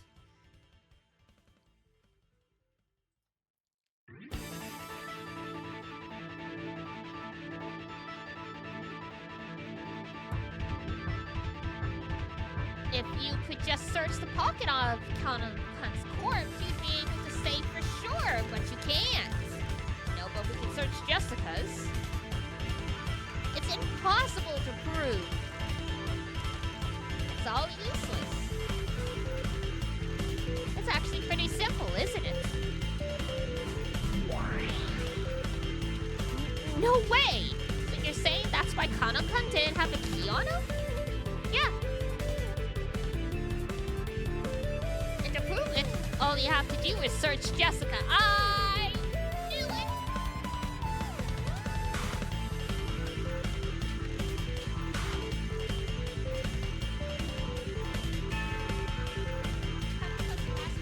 Should be in Jessica's pocket. Dr. Nanjo, would you check for us? Indeed.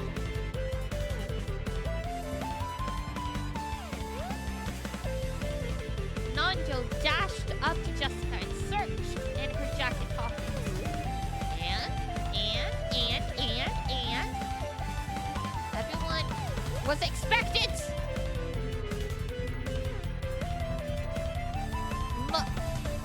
Please, be there. Here it is. Is this it? Yes. That is a master key. Without a doubt. At Genji's statement, there was a small ooh of joyful voices.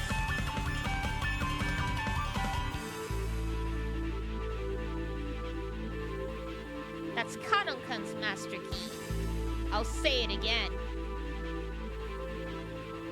Kanon-kun doesn't have a master key on him. So there's no way he could have locked the door. It certainly does appear that way.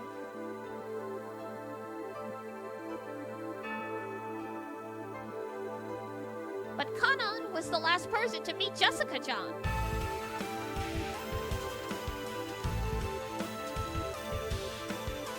And being the last person to see someone alive is the worst. They just come after you. The fact that he's suspicious hasn't changed. You sure about that? You sure about that?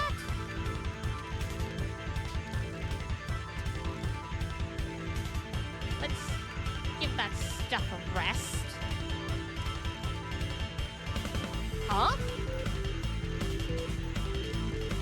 Fundamentally, humans are supposed to be creatures that trust each other. But because we live in a tough world, we learn how to be deeply suspicious.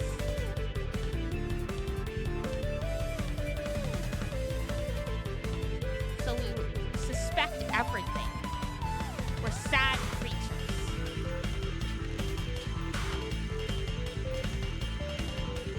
I won't deny that's our nature.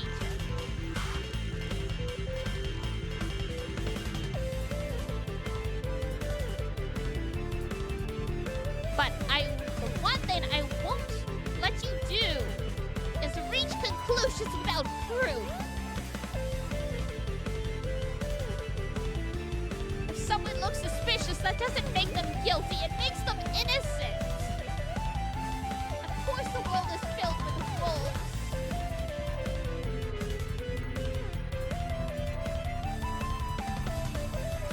I'm not saying you should carelessly believe everyone. But if you're gonna conclude that someone's guilty, you better have some perfect evidence. Yeah, get it!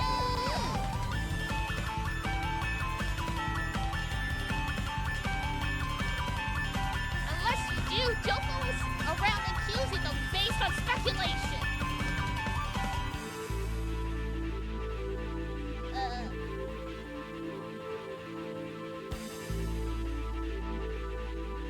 Get wrecked. That's... I was the one who brought up there's no smoke without fire. That was careless of me. I apologize. Battler-sama. Oh, wonderful reasoning, Battler-kun! Good job, Watson! Thank you too, Goda-san.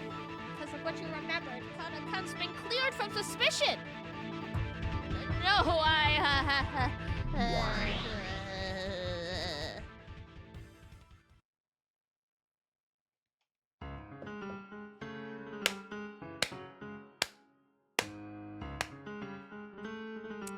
It was the crisp sound of the witch applauding. Well done, well done. Pachi, pachi, pachi. Not a bad job. Crap. Did I fall for that bait piece just like you wanted? You magnificently proved that Kana at least couldn't lock the door to this room.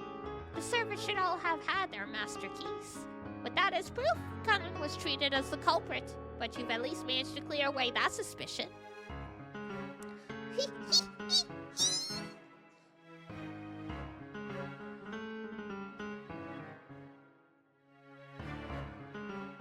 In that case, how did the culprit who killed Jessica lock the door? So that's the problem we have now. I got drawn into exactly the flow you wanted. I got you, didn't I? Furthermore, you said something outrageous about not doubting any of the servants. Well then, I can't wait to see how you'll try and smooth that over. Shut up. Let's start right away. You'll probably just deny it anyway, but first, let's check the definition of this room as a closed room.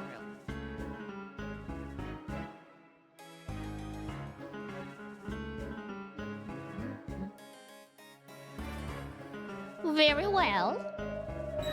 First, there are absolutely no types of hidden doors.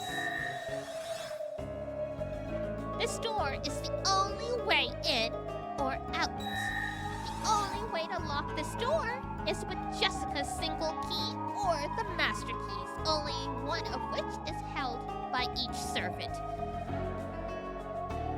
It is on the second floor, but it is possible to enter or leave through the window. That's not in red, it's not the truth. However, the window is locked from the inside. Okay, that's in red at least. I can spin the chessboard around already. More money in the bank. If I start by arguing about the door and the lock, I'll probably be stuck dancing on the palm of your hand. Do as you like. Well then, what should I repeat? Repeat it. Kanonkan was killed in this room. Very well. Kanonkan was killed in this room. But I erased his corpse with magic, right? Again, repeat it. Kanonkan's corpse is in this room. I refuse. I can't repeat it. Because I erased the corpse with magic.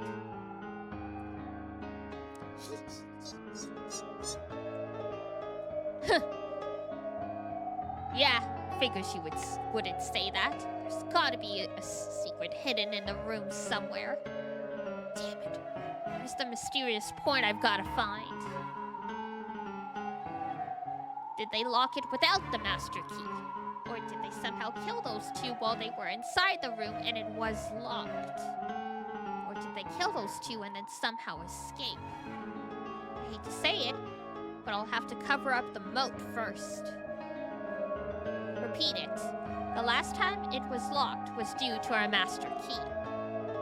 I also refuse that.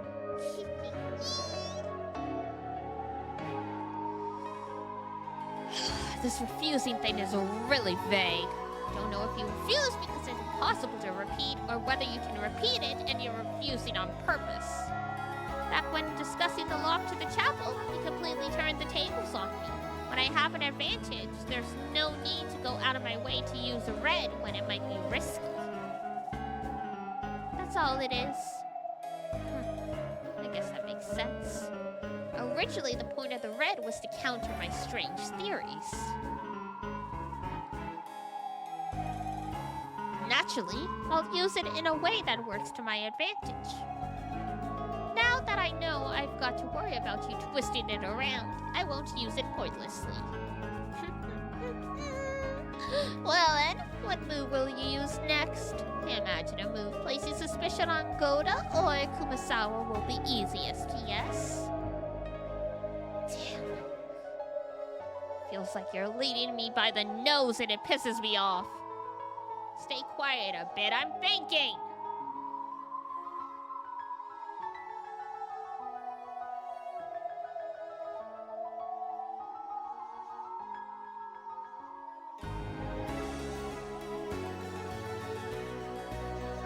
Of course, this door is the same as the chapel.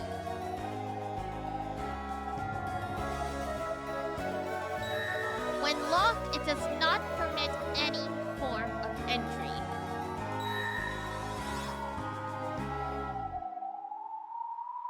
No trick could have the effect of locking the door from the outside without using a key.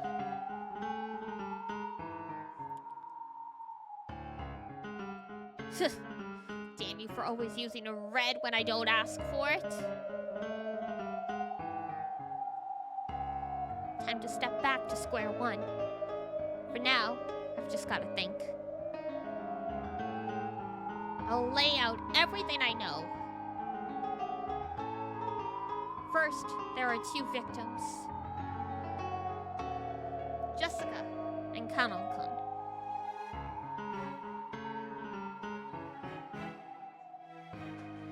Kanon's corpse isn't here, but Beatrice admitted in a red that Kanon was killed.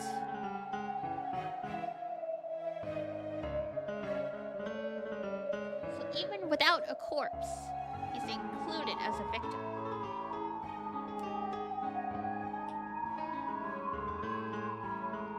There are quite a few questionable points, and depending on which I focus on, my line of thought changes a lot.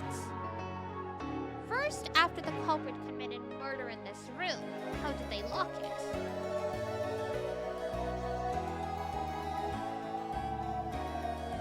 If we assume the culprit's someone with a master key, it's extremely simple.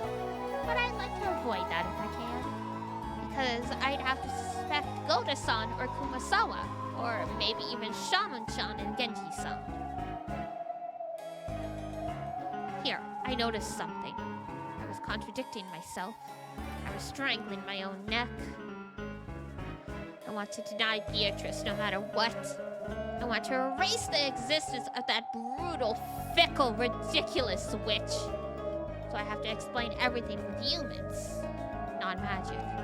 But that also means suspecting some human. I don't want to suspect anyone. Of course, if there's some clear proof, I'll have to believe that that person in question is the culprit. But until that happens, I don't want to suspect people. Am I just naive? Am I just a kid who doesn't want to have my feelings betrayed?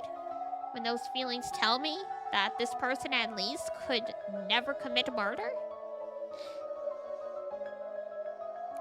I want to deny that a witch did it, but I also want to deny that a human did it. I don't even know what I'm doing right now. In the first place, the only victory condition in our game was whether or not you could deny my existence. Though that alone put you at a disadvantage, you've increased the number of victory conditions all by yourself, making your own victory harder. It's just as she says. If I just argue that someone with a master key did it, this closed room can be broken easily. However, the number of keys that can open this door is limited. And since it's clearly known who has them, using that argument means that I'd be suspecting someone I know well. In fact, have I just been averting my eyes from the truth? Even while attacking that closed room trick in the chapel, which was exhilarating to destroy, I proposed that someone stole the key from Maria's handbag and returned it. If that theory is right, then the question becomes who could have stolen the key from her handbag. Maria's handbag was probably most unguarded while she slept. In that case, in addition to me, George Aniki and Jessica are also suspects.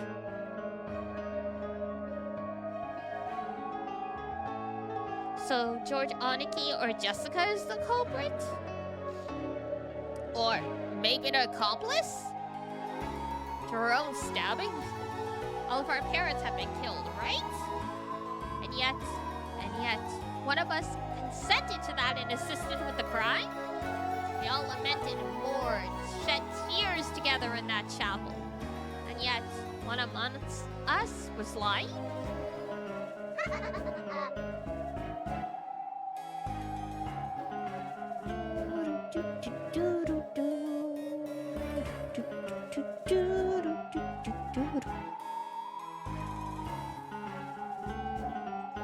That theory of yours about taking the key out of the handbag and putting it back cast a pronounced suspicion on the cousins, did it not? And despite that, you acted like you didn't even notice, announcing a theory like that so happily. Damn it. That doesn't guarantee that one of the family or the servants is the culprit. If you snuck up on us while hiding in a cardboard box, for example, Snake? Good chance you could have slunk into our room when we were fast asleep and stolen the key, right? Perhaps that will do for that situation. By suspecting the guest, the 19th person, we won't have to suspect the others. In that case, how was Jessica's room locked? It's no trouble at all for me to open the lock with magic, but of course, we don't have a master key.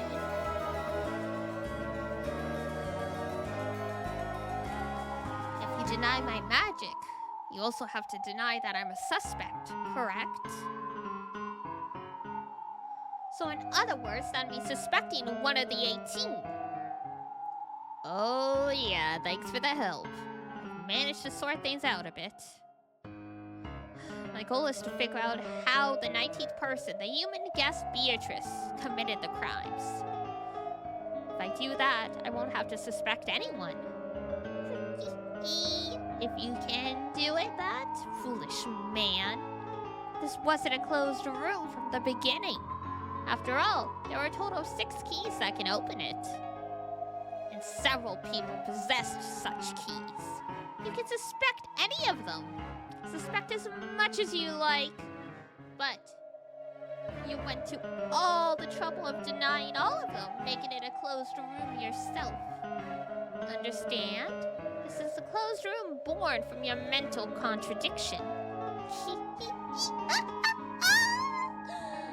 and no one else sealed that door. So you're trying to say that I've got two options. Accept that a witch opened it with magic, or accept that someone I know is the culprit. Damn, are you trying to fork the rook? I just wanted to show you that moves such as this can exist as well. So what will you do, me about love? Isn't it actually simple? Don't you just have to make sacrifices of that overly self-confident cook and that hag who wouldn't be a loss if she died? Damn it! I suspect Gona and Kumasawa-san, everything will be fine? That's useless! I can't think of Gona-san as the culprit. I can't think of Kumasawa-san as the culprit. But I won't accept you! No matter what! In that case, they'd have to enter the room without using magic or a master key. Kill Jessica and Kanon, and even erase Kanon's corpse without using magic. How could it be done? How could it be done so that you can deny me while still not suspecting anyone else?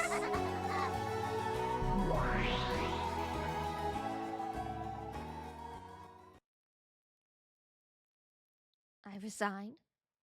Huh? Father-kun, what did you say? I give up. I was able to prove that Kanon-kun couldn't have locked the store, but that doesn't mean I've managed to figure out who killed Jessica. No, that's more than enough. For Kanon-kun's sake. Thank you very much. No need to thank me. After all, this means you're under suspicion too, Shannon-chan. And sorry, Aunt Rosa. It's not like I wanted to resist you. I don't want to die. And I want to find Dad and the rest's true enemy.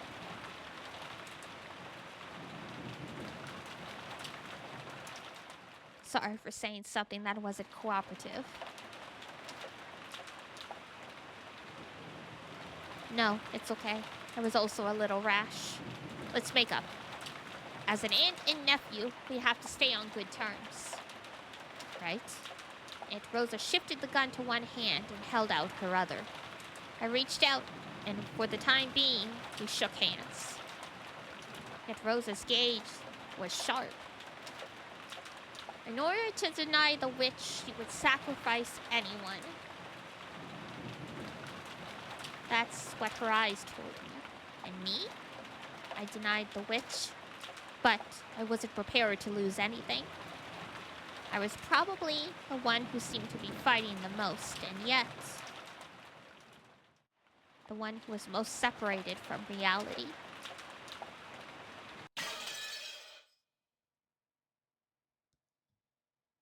And a scene. Beautiful timing. Since we usually wrap up at 4 p.m. our time anyway. Yahoo! Alright. I'm gonna save when it gives me a chance. There we go.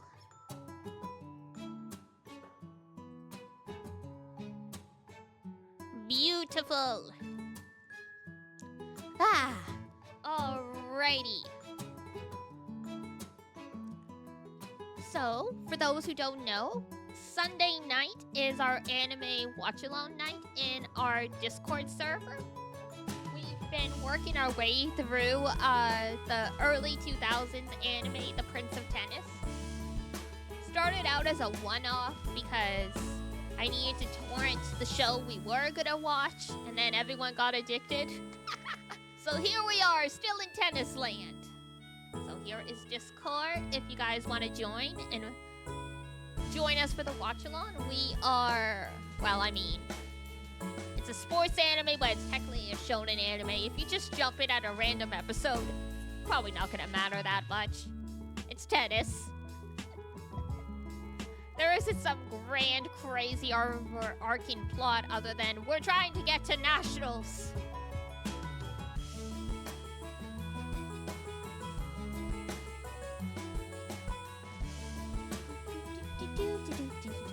Now let's see. Amalia's playing Donkey Kong Bonanza. Nice. Nice. I want to check out that game, but I haven't been able to sit down and watch anyone play it. So this is perfect. Comfy day or nay? Always comfy day. Always comfy day. Big stretch. Alrighty. It's fun. Excellent. Yeah. I mean, I don't have a Switch 2 yet. Maybe, hopefully in a couple months. My birthday's coming up in September. So hopefully, with birthday money and stuff, I'll be able to finally get the Switch 2 soon. We will find out.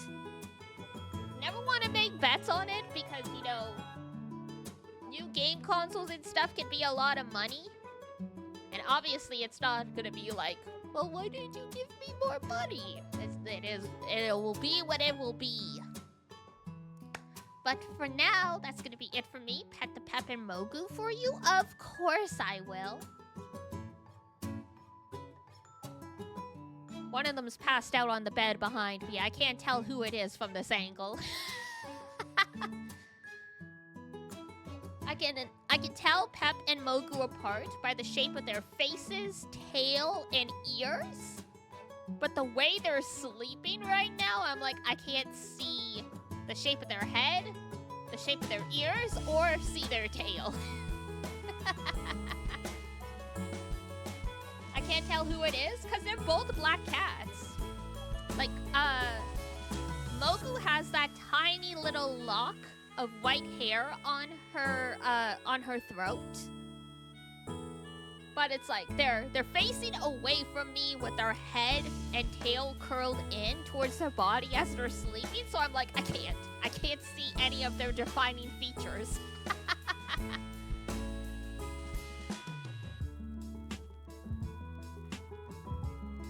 Like, Mogu is technically smaller than Pep as well, but when they're curled in like that, same thing, I can't.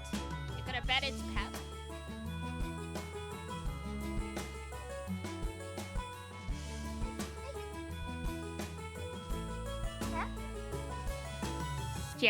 She's woken up, but she has no interest in turning to look at me. But that leg seems pretty long, so I think you are right, Ranger. I think it is Pep.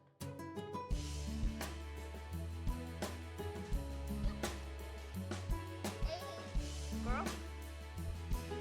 Yep, that's Pep. There we go. She's like, what? I'm cleaning myself. Leave me alone. Sorry, girl. You can go back to your business now. I just needed you to turn your head and look at me. Alrighty, off we go to Amalia. For those who are coming along for our watch-along, I will see you guys at 7 p.m. EST. You know Pep. Wonderful. I mean, Pep loves everyone, so I'm sure if you were here, she would cozy up right up to you. But for now, that is going to be it for me. I will give Mogu and Pep packs for you guys. So, if it's daytime where you are, have a wonderful rest of your day. Tomorrow is a break day, so I will see you guys on Tuesday. And if it's nighttime, have a great rest when you head off to bed. It is still daytime here for me. I'm not going to bed quite yet. I might fall asleep on the couch, but, like, that's a different thing. Until next time, take care of yourself, wash your face, brush your teeth, eat a good food, and I will see you next time. Bye-bye! Bye-bye!